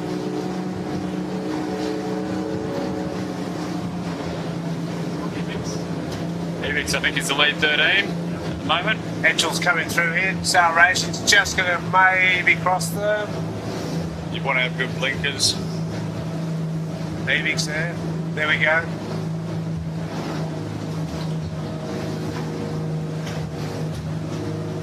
Breathing a sigh of relief on that one. Just coming back up the harbour again, searching for these leaders at the moment. Having a look at Sow Racing.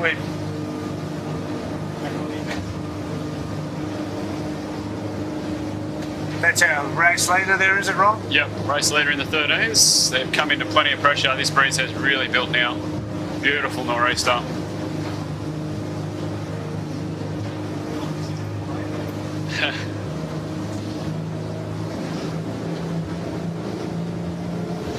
So, I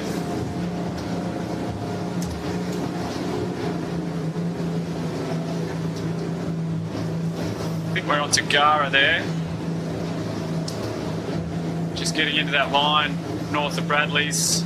They'll probably be looking to take a long tack all the way back across to the eastern side of the harbour. Hasn't taken them long to clear out of the bottom half of the harbour, has it? No.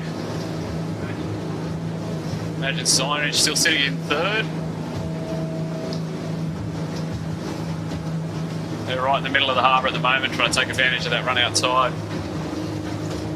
The tide's only just started, so you know it's got a little bit to build up, but sort of wish it was a 2:30 start because we would have seen some unbelievable cartwheels, I think. And this last run down still got some fruit to we it. got some hope in it yet. Beautiful drone shot there.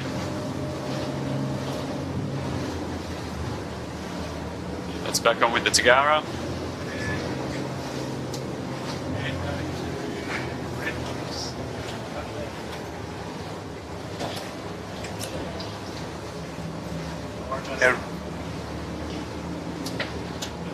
Error.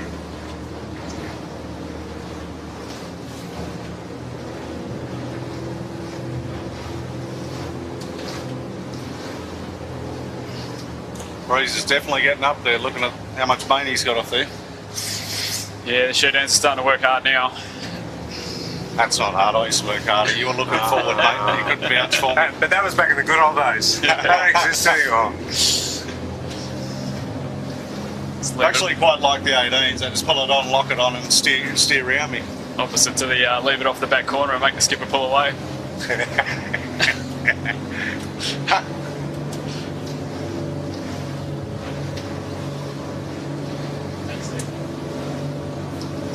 What have we got there? Modern Concepts there. Ruffy has really cleared out at the moment. Let's put the afterburners on.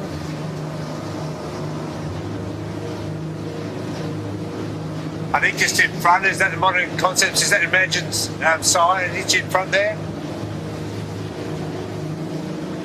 Looks like it, doesn't it? Yeah. In on the shore, just in front of Modern Concepts. I don't know if the Modern Concepts have had an issue, but SK Electrical, they're not far off the back of them now, either. Ruffy to me looks like he's got a 400 metre lead at least. They've done very well there, the SK Electrical.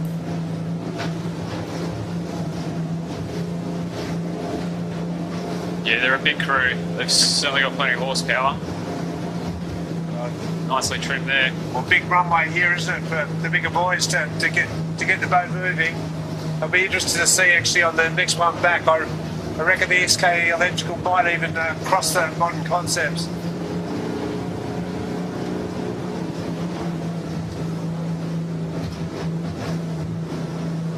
Tack back there for the SK Electrical.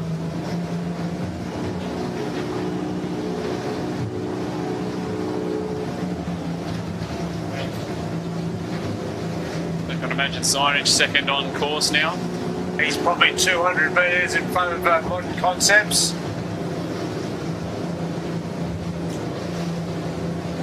So is there a problem on board Modern Concepts, or has Bretto just pulled out a hamburger and launched on the Imagine signage? You know, I'd be surprised if that gain was all boat speed. Yeah, It looks like they've big certainly gain, had a isn't it? swim or had a breakdown, temporary breakdown. Certainly look like they're going nicely through the water, these guys. They're certainly shakers and movers, aren't they? Yeah. Boat's flat. Brest just had a little sneaky look over his shoulder.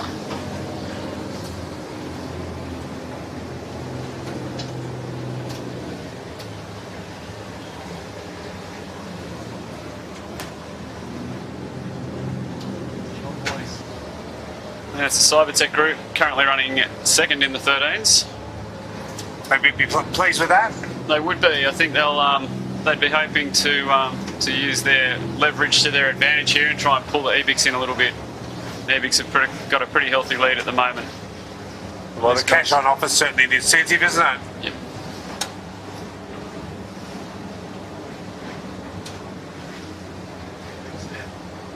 Race lead in the 13s, EBIX.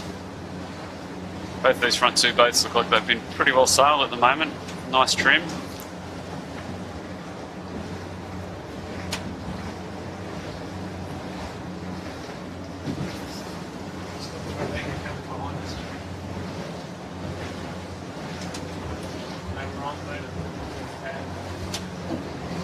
There's the burden.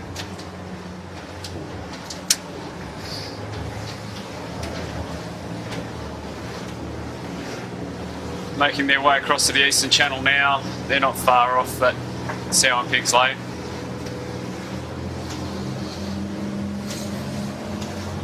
Luke's Kobe's doing what I told him to do. Yeah. Yeah, I've shown him how to do the tacks as well, so he's nice and slow through the boat.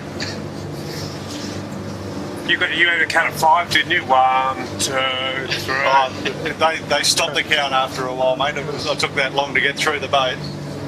Put a bit of brown sugar at the bottom and rolled your throat.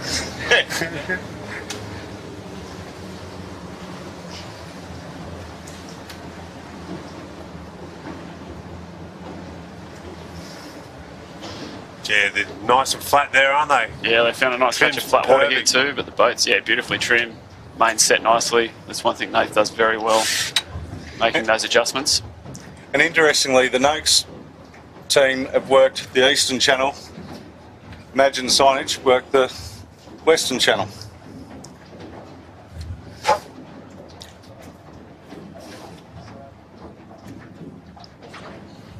And there's right off in the background of that shot, you can see Moon and Yachts. That's how much of a lead they've got.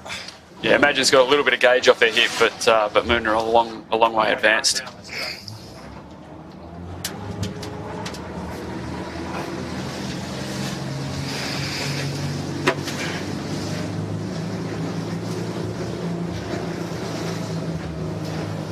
It's the Noakes there, is it, on screen? Yeah, back with the Noakes.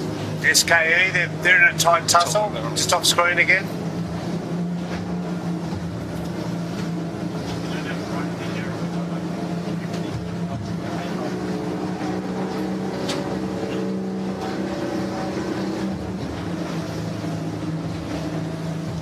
There we Tell go, the other guys to get on their boat.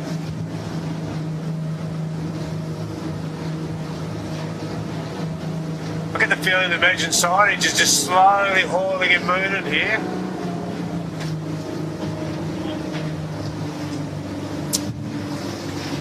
It's Plonk. Probably sitting currently in third in the 13s. I thought they had a bit of trouble around that bottom mark, so gave away a little bit of time.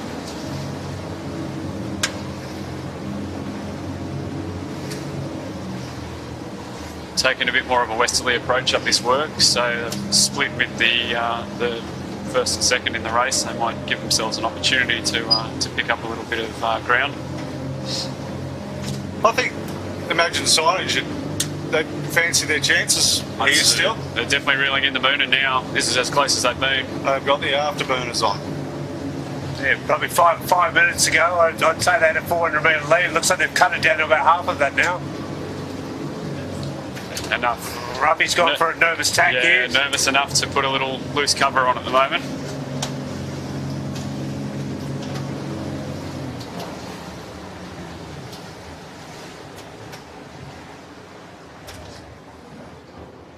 Just came into a little light spot there. They managed it very well. Just a bit of clarity about Sow Pigs. Have they got to stay to the east? Is Sow Pigs coming back uphill as well? Absolutely, Steve. So Sow Pigs is a mark of the course. There's Noakes Blue. That's a young Ryan Ewing, so from St George. Just heard from the maestro himself, Lee Napton. Any big rigs out here? Unfortunately, Napo, no, there's not, brother. So you wouldn't want it either. Not now. Be pretty ugly out here, even for you, Lee.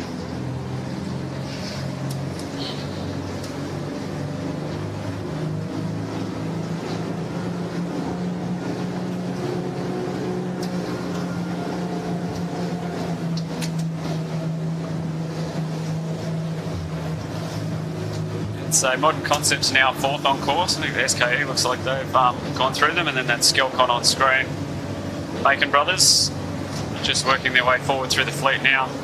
So they're just at the western pole light there, working their way up. Just off Clifton Gardens for those people that have a map in front of them.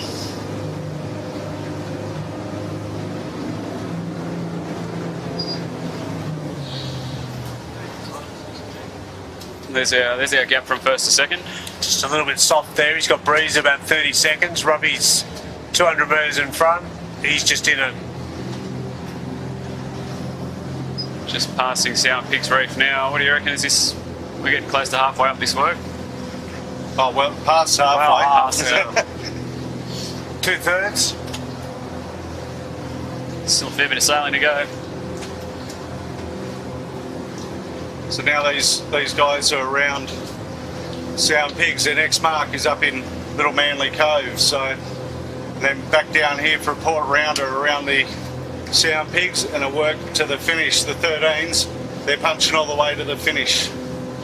Imagine looks very comfortable there. The boys are just locked in. Brett's not working too much sheet. Small handful.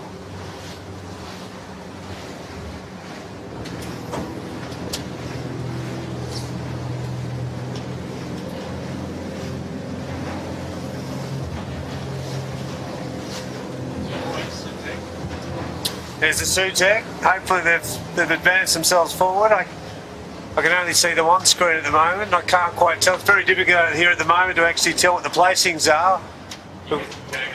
We've got clear moon and 1 and 2. 1 and 2's cleared, and Imagine.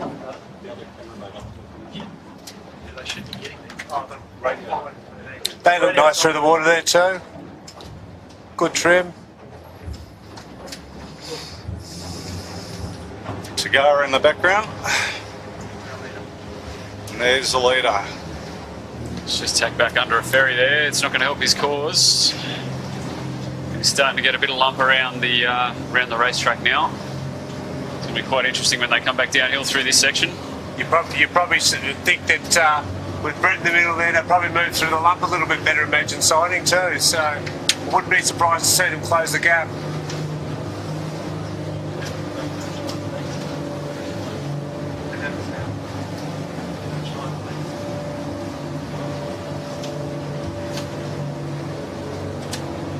Certainly plenty of lump out here, isn't there, Rob? Yeah, it's going to be pretty tricky in that last section of the run back down here. It's even tricky now for them going upwind. You can see that a lot of work going on those sails. Certainly need to start working that jib a fair bit too to keep the boat moving forward through this lump and through the gusts.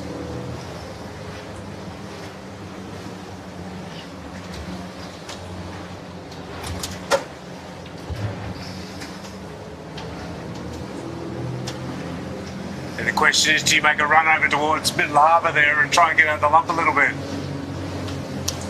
Keep bashing back over towards the heads and you're going to stay on it for a lot longer period of time. Yeah, I think traditionally we try and hit that dog right point, don't we? So I'd expect them to be taking a fairly low road out of here.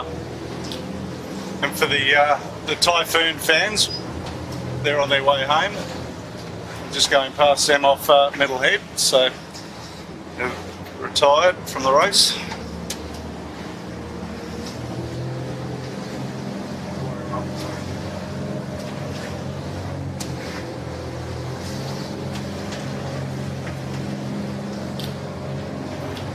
Looks like third and fourth. They're off screen, but look, we've got Noakes and SKE.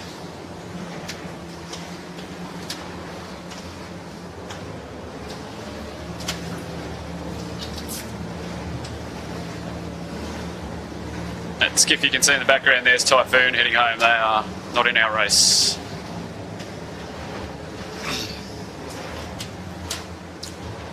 About 20 minutes for a beer for them.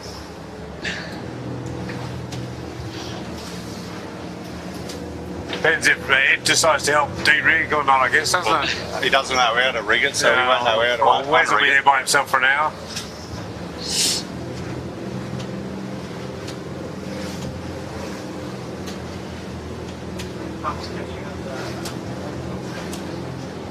Yeah, I don't know if Modern Concepts have had an issue, or maybe they are just discovering that that big little rig, is maybe a bit too powerful in this stuff. Still not really top end of the little rig either. It's just quite comfortable breeze-wise. It's just a bit of a tricky seaway at the moment. You'd think something's wrong, dramatic change in speed.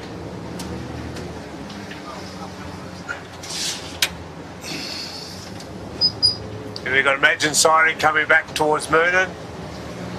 Probably taking a bit more of a gap out of them there. Now closing very closer. slowly. Nice shot there, both on screen.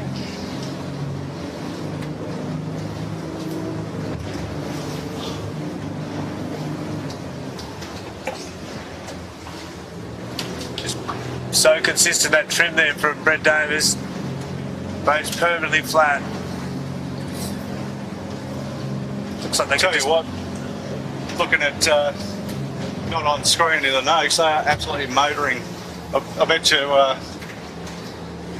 Pete Mackey would be wishing the top mark was up in Pittwater because he'd have the lead, I reckon, by the time he gets to them.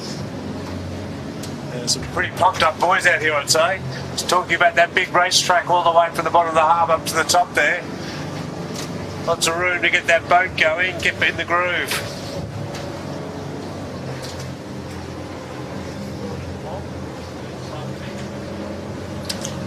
It's Fluid, Plonk and Cybertech there on screen. They're just coming sort of past the pigs there.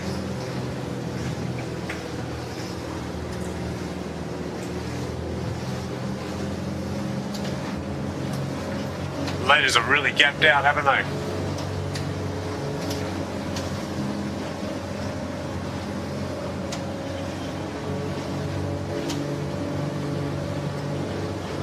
Well, that lead looks like it's down to about probably 150 metres. I'd say Robbie would be getting a little bit nervous. I think the Moonan boys will be opening that top marks closer than where it's meant to be. Well, they've all done the dash now, so they're all heading to the far side, over towards the Bommy, trying to get back in that flatter water. Just see Imagine Signage there just working a wave and trying to squeeze a little bit out of it. Yeah.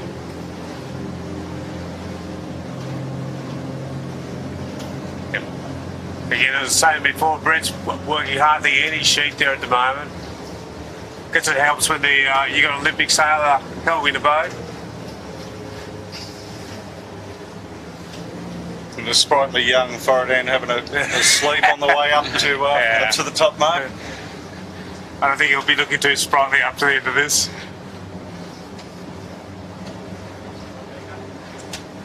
Tribeca, just so that location is roughly right where the channel clearance marker is at divider is at South Head, so they're actually getting along very well. So Racing have jumped back up there. There's certainly some gains coming from behind, isn't there?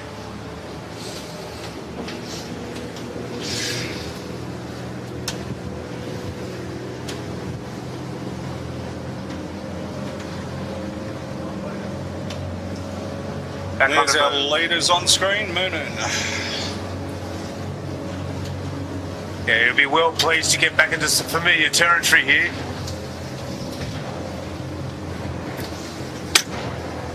Yeah, well, tactically, like, Mount Page obviously does a lot of other sailing and yachts and so forth down that end of the harbour and knows where to go at the right time and things like that.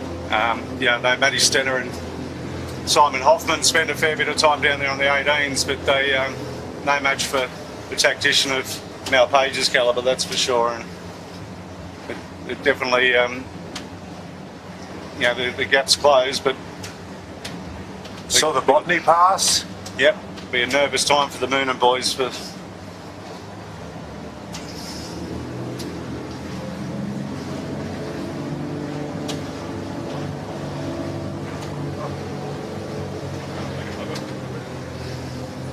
So what do you think, Brock, with the breeze at the moment? 18 knots? Yeah, it's just a really comfy little rig right now.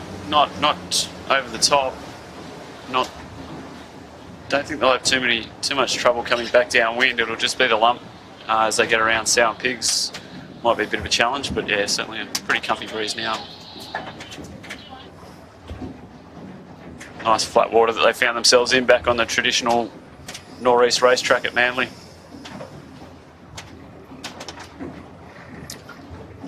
yeah, and their original course had them after Little Manly going into Balmoral, but there's a windsurfer championship on down in Balmoral with 40 odd windsurfers, and I think the powers that be thought it wouldn't be a great idea to send 70 odd skiffs down through 40 windsurfers.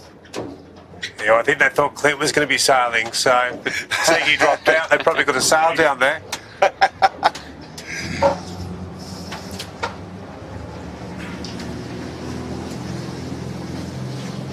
There's the plonk again. Yeah, very familiar territory.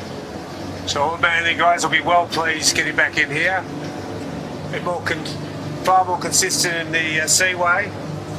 And third on course is SKE Electrical, sorry Steve, in those 16s.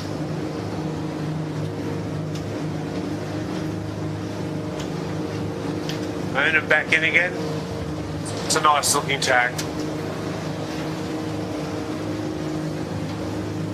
Matty Stenner gets through the boat on the sheet like he's like a bowman. Quick, to the point. I taught him, I showed him how to do that, Steve. Does it not tying his shoelaces up in the middle of the boat? You taught him, did you, Jimmy? Yeah, one time he came out and had a sail with us. I think it was Kids Swap Day or something. Yeah. That's when I showed him how it's meant to be done. I'll have to ask you more about that when I get in.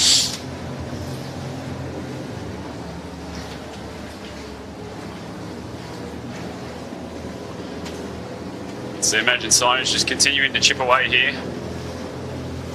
Keep going at this rate, they're going to be quite close when we get to the top of this course. Their Moonin's probably on a port lay for this next mark.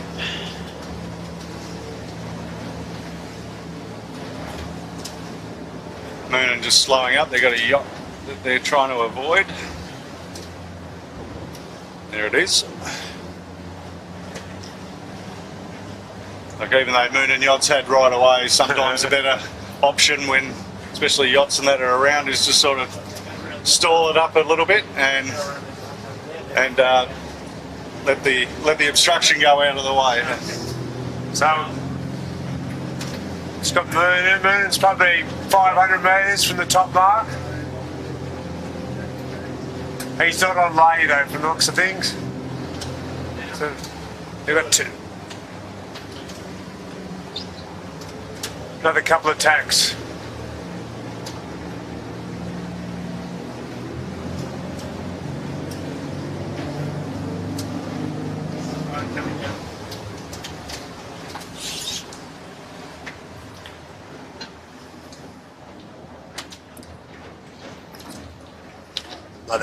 I think Ruffy would be rather pleased just being in a bit of softer breeze at the moment and flatter water.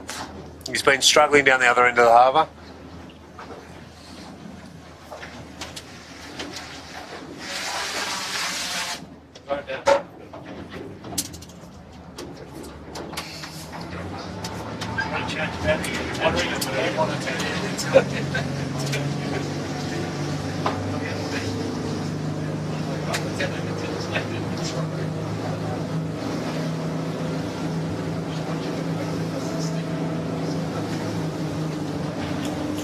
Who's your money on from this point out of these two? Oh. I don't know, the way Imagine's moving, I wouldn't be surprised to see them go through them. Be interesting downhill. I think if they've got the gap that they do now at the bottom mark, Imagine will probably end up getting through them.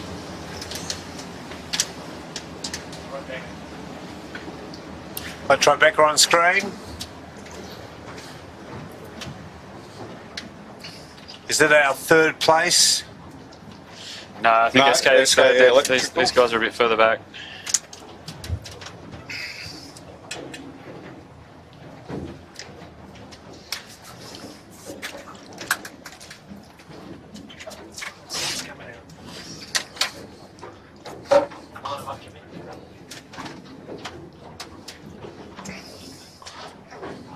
So there's Moonin for first round. We've got Imagine signing, not more than 50 metres away. He has got a yacht here. He's going to have a few challenges. Big challenges. There'll be some yelling and screaming. He's got the bear away to go as well. So I'm not quite sure. He's either going to have to stall it out here. He's going to go straight over the top. Oh, this is not going to be... That's tight. That's very tight. Doesn't get much tighter than that, is. Nah.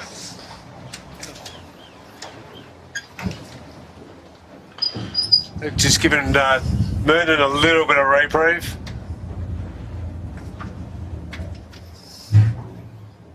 Got SKE coming up. We can't see them on screen yet. He's just a leeward of the mark. We've got Imagine again.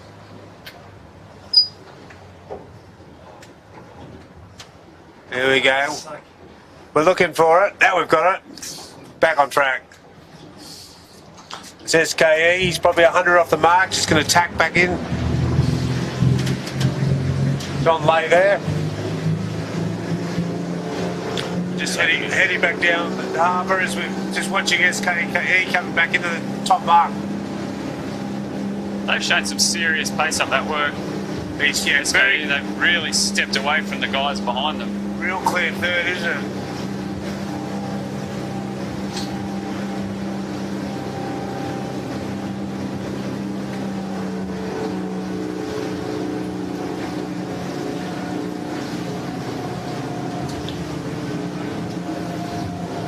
Tight fending. See what SKE round the top mark. We've just moved to the second position again with Imagine signing. Signage, I should say. They're settled again. Still heading down towards Middle Harbour. Ruppy has, or Moonin Yachts has jived off. And he's just starting to head across the heads.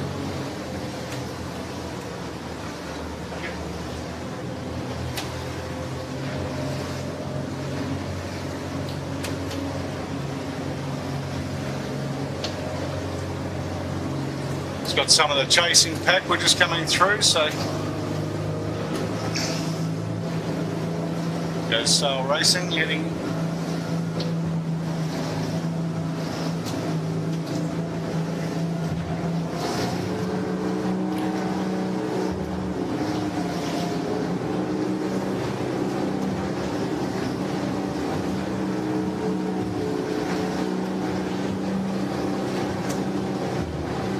So Imagine signage.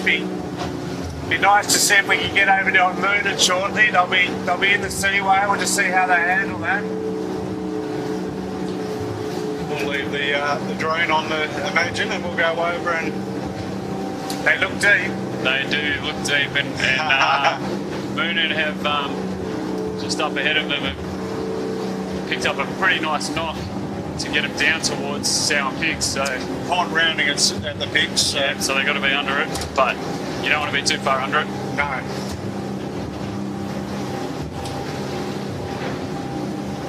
Yeah, Moonin looks very comfortable at the moment.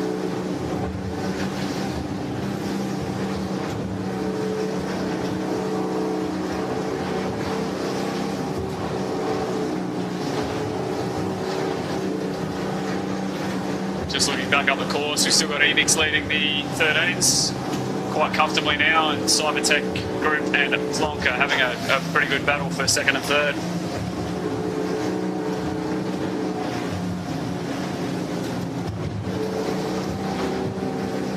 Just working our way down, see a few of the back markers. It's got to be nice, Steve. They're called chasing pack. Oh, is that what they're called, are they? Yeah, not back markers. I've got to get a bit more modern, don't I? Like it's about being PC. Oh, is that? I read it in a manual once.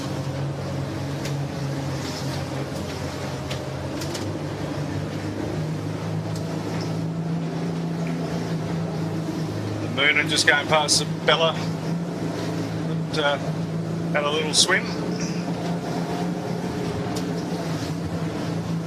Yeah, the moon looks super comfy there at the moment. Yeah, how do you think they're going for height, Steve? I reckon they... Not in old mate's powerboat. Watch it. Yeah, Right so up to your because nose. there'll be some abuse going on there, telling him where to go. I mean, obviously off the course, but Yeah, we've still got a couple of drives to go to get down to... it's not pretty. no, they're making it look hard. That boat in front of them. Yep. Has done them no favours there. She's gonna have to go back through it again. Here we go, little jibe there. Nice little swing down there from Maddie.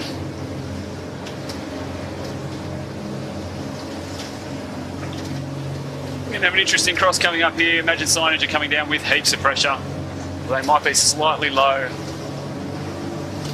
on Sow Pigs though.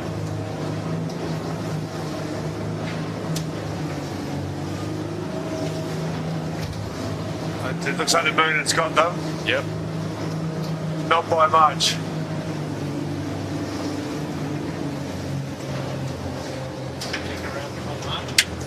Sutek coming around the top mark. Nice little set from the boys.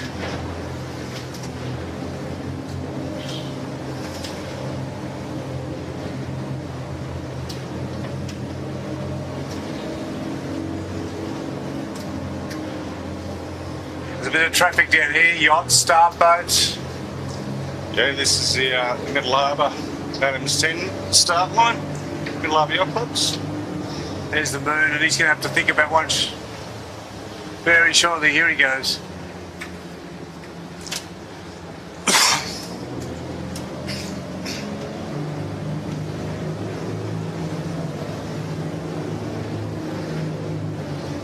Not sure where Nate's going. Port Rounding.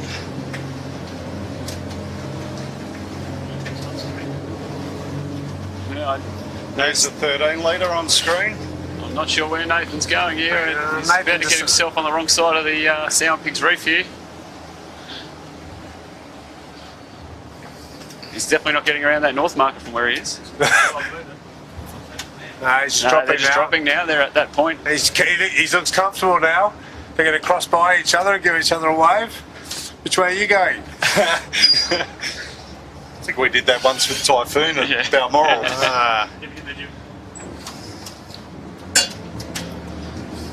Well, isn't this a...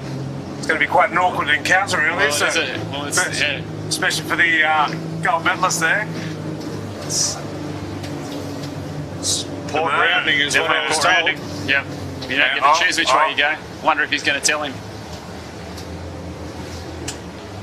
Yeah, a little bit of Yeah, conversation they going on. I think the chat's happened. Well, it's going to take them out of the equation.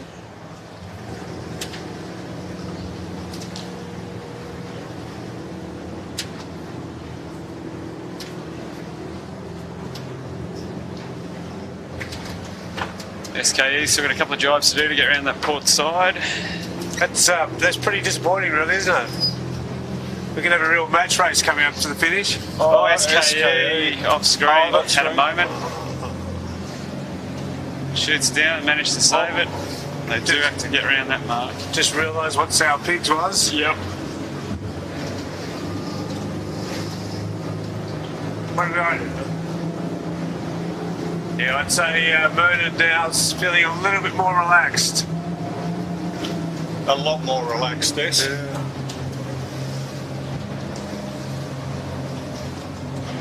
There's the SKE, just having a little breather with the 2 sail.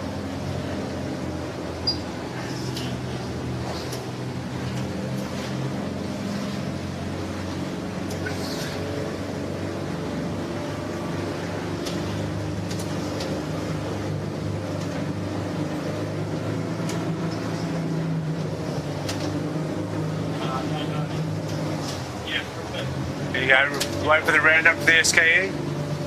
There they go, laying on. Very comfortable there.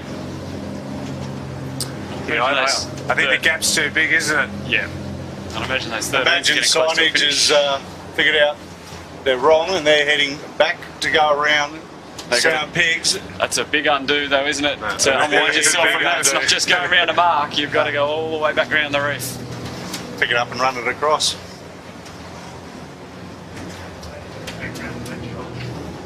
Yeah, so that's your race lead in the background, Moonin. SKE currently second on course.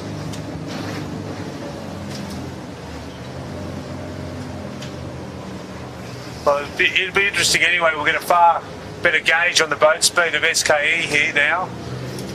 He's in the picture with Moonin. Got the red pumps there. He's coming down towards Sow Pigs. Probably got a round. He's about 200 before he rounds it.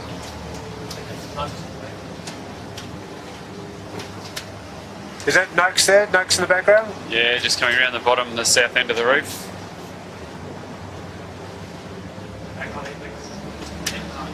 Ebix 13 on their way to the finish line now. Not too much sailing to go.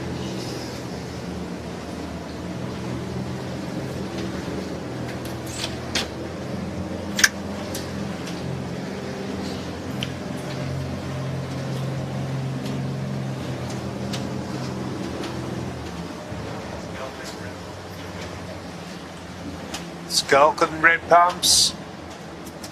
There's a few battles going on there in the minor placings.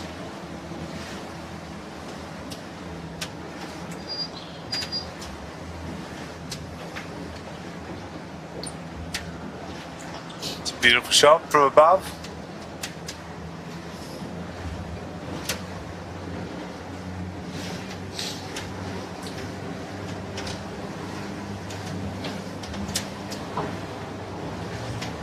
Beautiful shot at Sow Pigs there too, isn't it? Wouldn't want to hit it.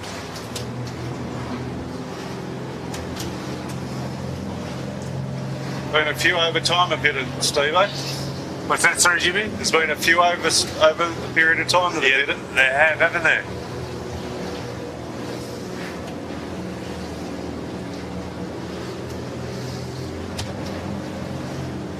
Off screen we've got Imagine Signage have only just managed to start their unwind. They've just come around the port side now of Sow Pigs Reef. They've still got to go all the way around it. So a significant loss. Very costly.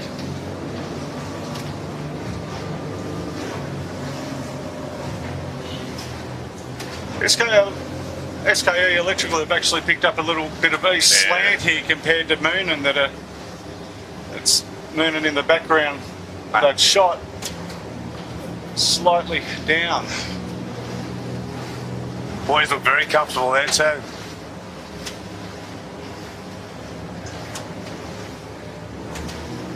Sailing that higher line.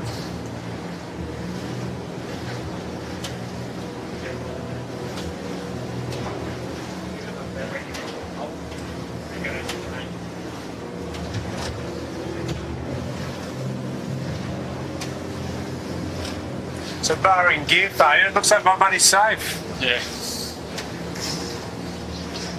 I have to watch the replay, Steve, to see if you did have Moonin there.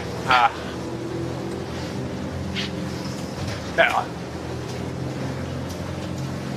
must have been the team talk I go the rounder there in the trailer.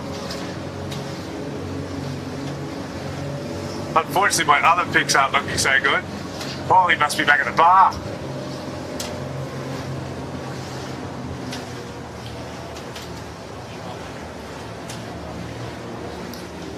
Be interesting to find out about the modern concepts, won't it, though? Whether it's just the size of the rig or whether it's had some issues, because they They went backwards very quickly. Yep. Great shot of the SKE there. A lot of leverage on board.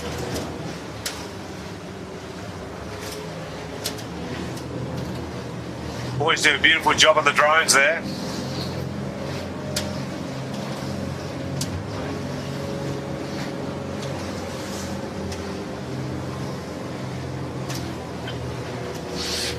There's Evix just crossing the finish line. Yeah. Well done. Gemma and James, very well sailed. Yeah, good comeback after being mowed down by the Fluid 16 last Saturday. They'll be happy with that. Probably, they're certainly not the biggest crew in the 13 fleet either, so to get round and what is a fairly straight track with a lot of boat speed, they've sailed very well. Back on the SKE again. He's certainly not going to catch Moonan. Moonan's probably got 300-400 metres on him. But he'll be, I'm sure, very happy with the second. And a second that was gifted to him, Steve. That's exactly right. Might be a long night of reminding Nathan Yeah. of Sow Pigs. Well, I thought Paige, you would have had a fair bit to do with designing this course. That's what he's got Brian Bill for. Yeah, shout out to you on that one there, Paisy.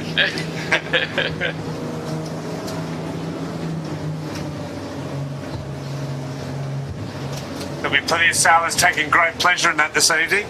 Yeah. Better to go put your boat away, get in the car and drive straight home. Dodds used to do that. He didn't put the boat away. no, He didn't put the boat away, he just left. Is he watching or is he out selling real estate? There's the fireball heading down to the Sow Pigs last time.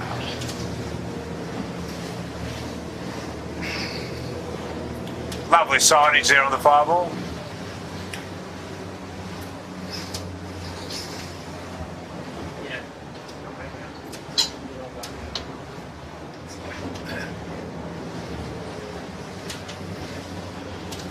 Yeah, I'm sure it's been a fairly long day out there. The boys will be looking forward to a Gatorade after the race.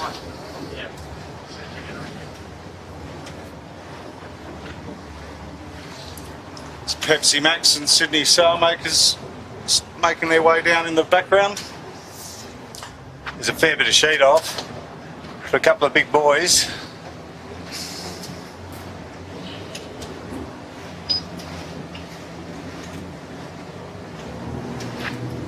See Banjo just swinging off the Vang and the Cunningham there. It's looking pretty comfortable now.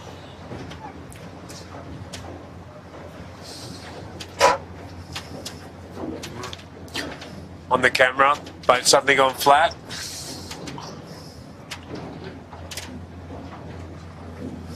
Geez, he's come up a long way though on the Moonan. Hasn't he carried great height across there? Whether it's I don't know. There's Plonk on screen. We think like they're second. Likely coming out in second. Looks like they got through the side of two group up that last bit of the work. Good result.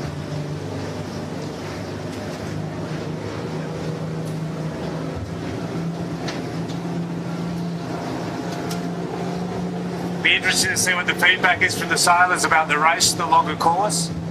You would think that some of the older guys prefer it. I know that with the short racing, they find that a bit more intensive, so maybe it gives them an opportunity to sit back and relax and enjoy the ride a bit more. In the background of that shot is the moon and yacht still. They still look like they're in starboard.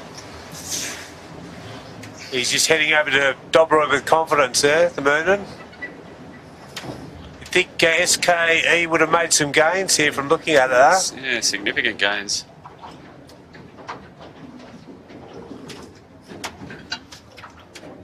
Keep talking.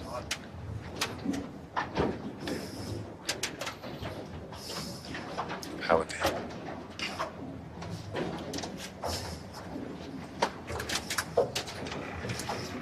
Looks a lot closer than you think, doesn't it? Jesus. Yeah, I think they've made a significant. He's just shifted. Really pulled a lot out of Moonan here. You would think you'd cross him. There's no way you I don't think he's going to cross him, but he's certainly going to be close to him. And I mean, you can see the little mane on that SKE is working beautifully. Back onto Cybertech Group, Kobe and Theo. Don't know if they've had a swim or look like they've given up a lot of ground to plonk in the last bit of that work, but It was just the part of the harbour that you gave them the advice on, yeah, Rob. it was. I'm sure that'll be my fault too. Jesus. No, good on them. It's a good race for them. They'll be very happy. Got no bang, so maybe that's cost them a Maybe little that's bit. what it was. Might have had a breakdown. Nonetheless, good result. Good result. They'll be happy with third. Any podium finish. The human vein.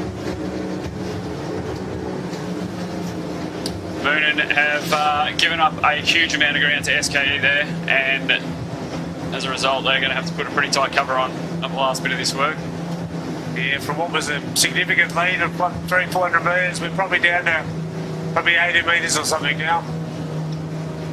It's that SKE on that, just worked the inside, worked the east there. They're up about 15 degrees on Moonen. It looks like Roffey took his eyes off the ball and just sailed off into the wilderness. Guess who's getting the 7 o'clock phone call tomorrow morning?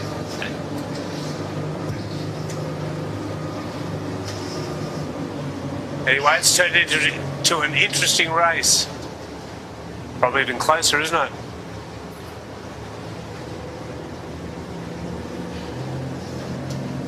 It's a great shot. You can see two very different profiles in those mains.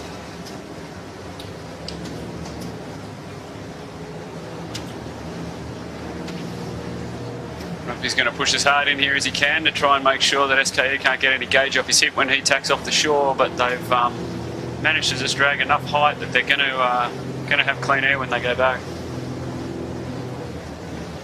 You're just sailing a far higher line, aren't they, Yeah, the SKE? High the whole way. I thought it was breeze, but it might just be how they're sailing. Certainly not giving up any pace either. It's going to be hard to get inside Moonen, though.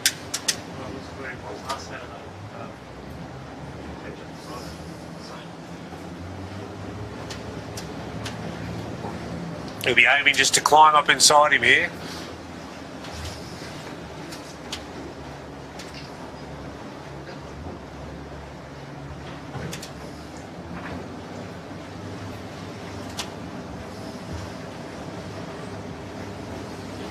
Incredible effort by Banjo, right?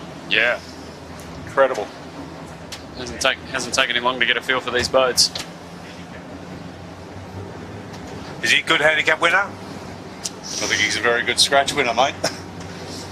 It's in the bloodline, I think. But we're talking about the money now, Jimmy. We're not talking about the glory. Moonen's gone back early. Whether he's going to take another take back again.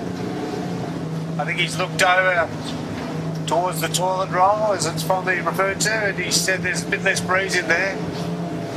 Although experience would say you wouldn't be banging it off out to the north there, would you? You'd be covering the right hand side here a little bit. I'm very surprised that he's let him go.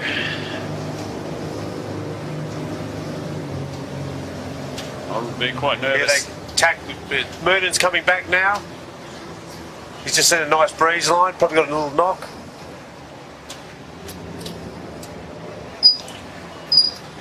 The SK have just gone slightly before that one, I think. Yeah, Moonen's picked himself a nice shift up through there. He's got breeze all the way across, at least for the next minute.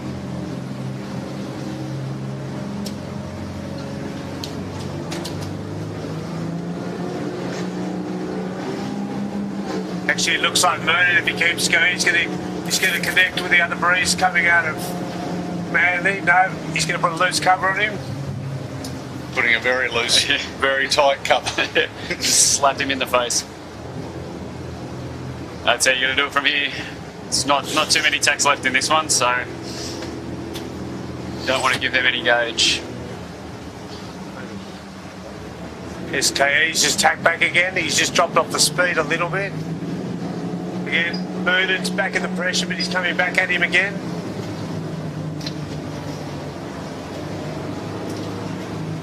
Breeze looks like it's all over in the right here, so it's going to be very hard for the SKE to do anything.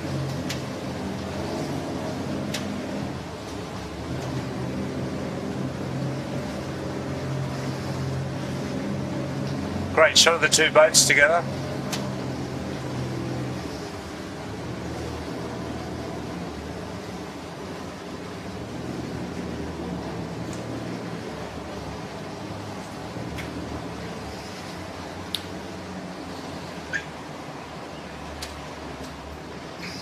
The SKE's got their board to the floor.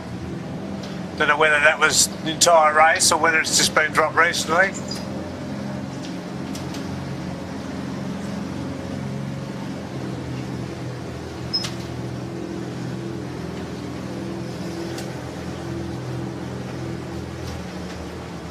Yeah, Moon look like they're pretty close to being on lay for this finish now, especially with that little lift. Breathing a sigh of relief, I think. Yeah.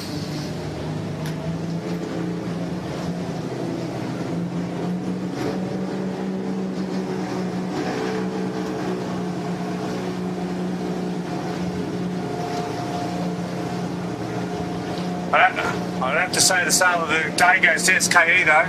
They've certainly come from well from behind.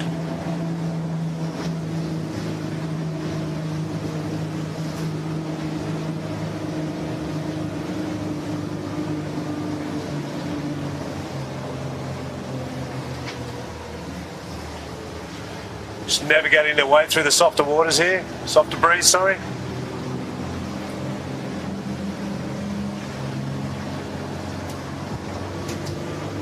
Just in the background you can actually see the Noakes. They're stuck right up too.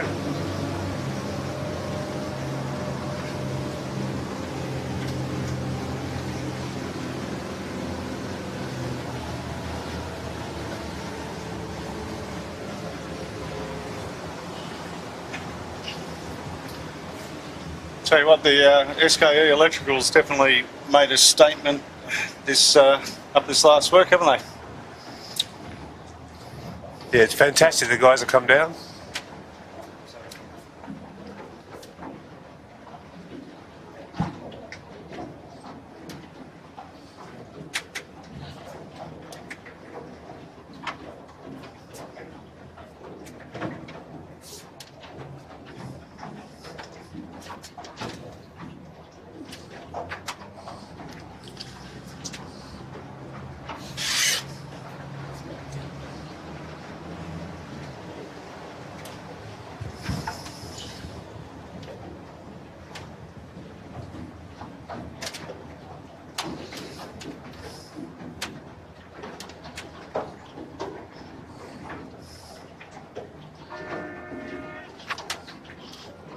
They'll be pretty happy with that in the end. Port Jackson well done to champions. the boys. Yeah, 2023. Matty's pumped. Oh, give us the Cummins. I reckon they could do another lap. Here come SKE Electrical coming across the line next. Not far behind, Bartley Construction in the 13s just crossed. I think they're probably 5th across the line in the 13s. Well done to SKE. Great effort by them. And fantastic comeback. Certainly one to watch in the future, young Banjo Nicholson. Looking back here comes the Noakes. Yeah, they've certainly pulled a lot out of these front two as well, haven't they? Up this last work.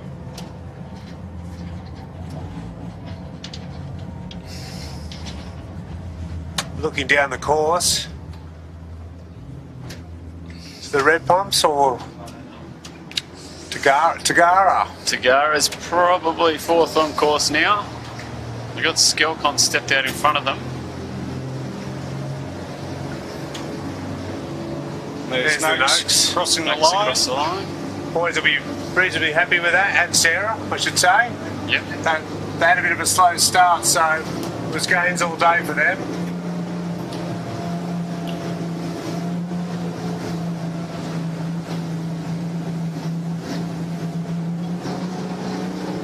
Got a real battle coming up here. There's the Sutek too. Can't see it. Oh. Sutek have climbed right back into it.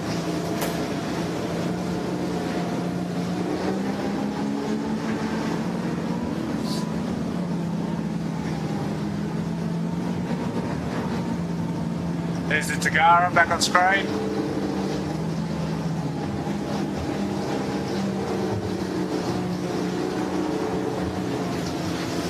Yeah, Tagara just trying to manage this pack in behind them. They've been quite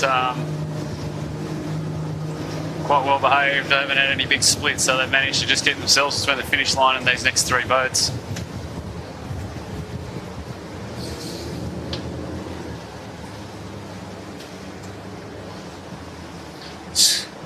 Be Skelton next, it looks like, after Tagara. And then it'd be interesting. Red Pumps, Sutek, and Imagine Signage all having a little bit of a battle here.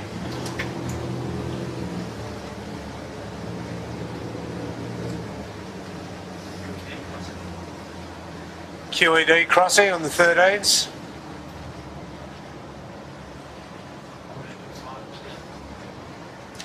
Imagine Signage just tacking back in next to no breeze. It's getting quite tricky here now. There's still a bit of sailing to go. It's going to hurt him. Might give the Sutek a bit of a chance there. And the Red Pumps. Yeah, Red Pumps is coming in with pressure. And Rights. Tagara across the line. Is that 4th?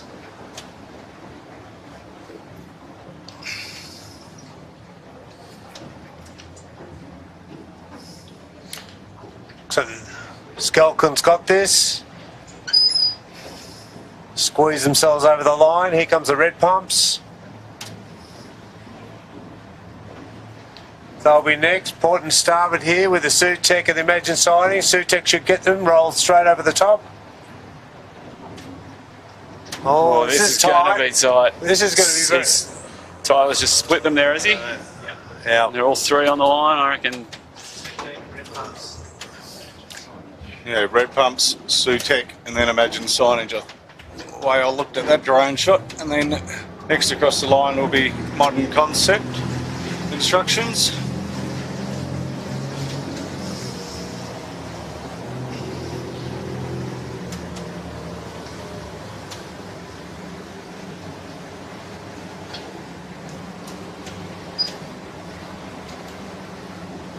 They don't look like they've got any breakages, do they? No. Just taking a little while to get that rig sorted out. I don't think they'll be happy with that one from where they were down the first run. Set themselves up quite nicely. Hopefully they didn't have an emotional problem. Did you suffer from a few of them back in the day, Stephen? No, not me, mate. Rock solid. Oh. You got Kingy riding you all day, telling you like water off a duck's back. You've got to stay calm. And it took me about 15 years. Then you quit. Yeah, that's right. Said, screw you, blokes. I'm saying to someone else.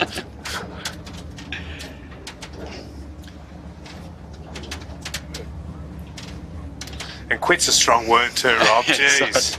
What do you call me, a quitter? The big foot bags and covers 13-foot skiff just crossing the line in front of TTR Civil from St George. Made alternative arrangements, is that what you're alluding to? That's exactly right. Just waiting for my comeback. I'll do it when you return then, Rob, then I'll give you a bit of stick on the bottom mark. Sail racing next across. Cunningham's. Cunningham's. Paulie will be feeling fresh, I'm sure. I'm sure he'll be wanting to do that all again right away. Yeah. He's still talking. He's always talking. He talks underwater.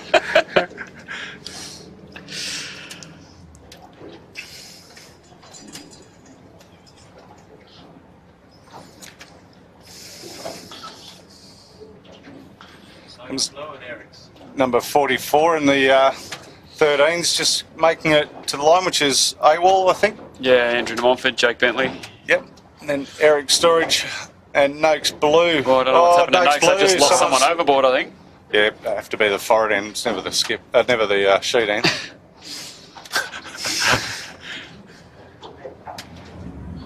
They want to get a wriggle on in the background. Tribeca's. We've got Tribeca coming to the screen in a second. You'll get there.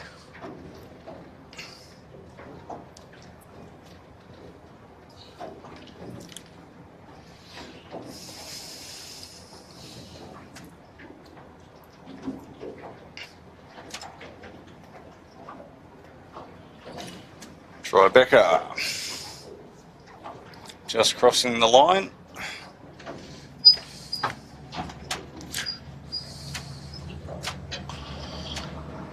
Here's the Imey. They've seen better days. Yeah, I think they must have just had a swim down that first run. That's cost them quite dearly.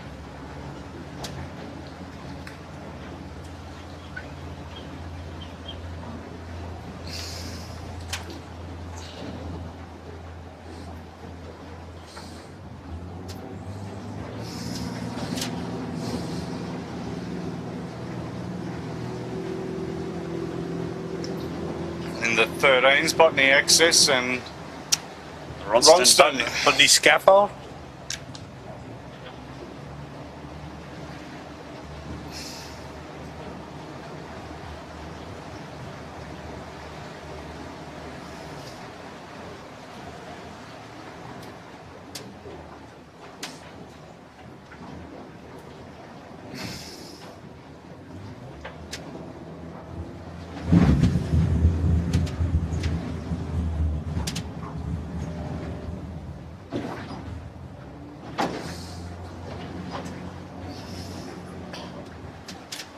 Eric Storage sail all the way back to Middle Harbour after that. Oof.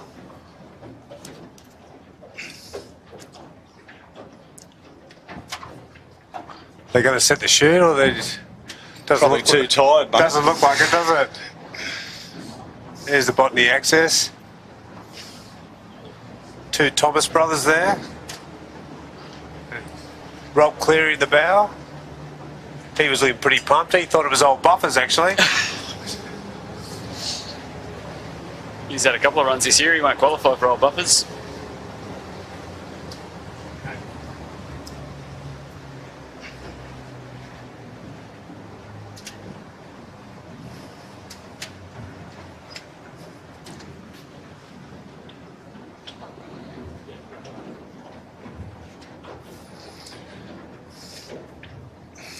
Let's get the Botany Access across the line, and there's a little flurry of other boats coming. But, there's Botany Access across, but well, pretty exciting day all round. Some of those sailors have definitely seen parts of the harbour that they haven't seen from a skiff before. They might have seen it from the Manly Ferry, but very exciting.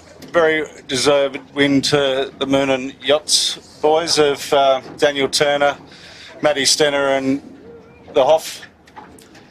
And exceptional fight to the end by SKE Electrical. That was definitely a little bit longer. Could have had a different outcome. So it was definitely a good long battle. There was battles all day down the first run between Modern Concepts and Moonin. Ruffy fought that battle off, and then the next battle became Imagine Signage, and not reading sailing instructions sort of seen the end of that battle, and then SKE Electrical just pulled out all stops up the last work and really brought it home. So well done to the SKE Electrical guys. Rob and Steve, thanks very much for joining us out here for the Port Jackson Championship. It's great to see it back on the map, and yeah, I think we'll wrap up proceedings now. So thanks to all the tech guys back there and on the other boat. Very difficult day to bring this one to you, but we got through it all. So yeah, I think we're back for the next club championship. You're on for that, aren't you, Robbie? Yep, I should be back. Thanks for having me. Good stuff. So I'll put you back on the reserve bench for now, Wes, and we'll see where you come from there. I'll be sailing, mate, so don't worry. You'll be sailing? Someone will be, all right. So no worries. Well, thanks, everyone, and this has been a Sow Media production for the Manly 16-foot Skiff Club. Thanks, Jimmy.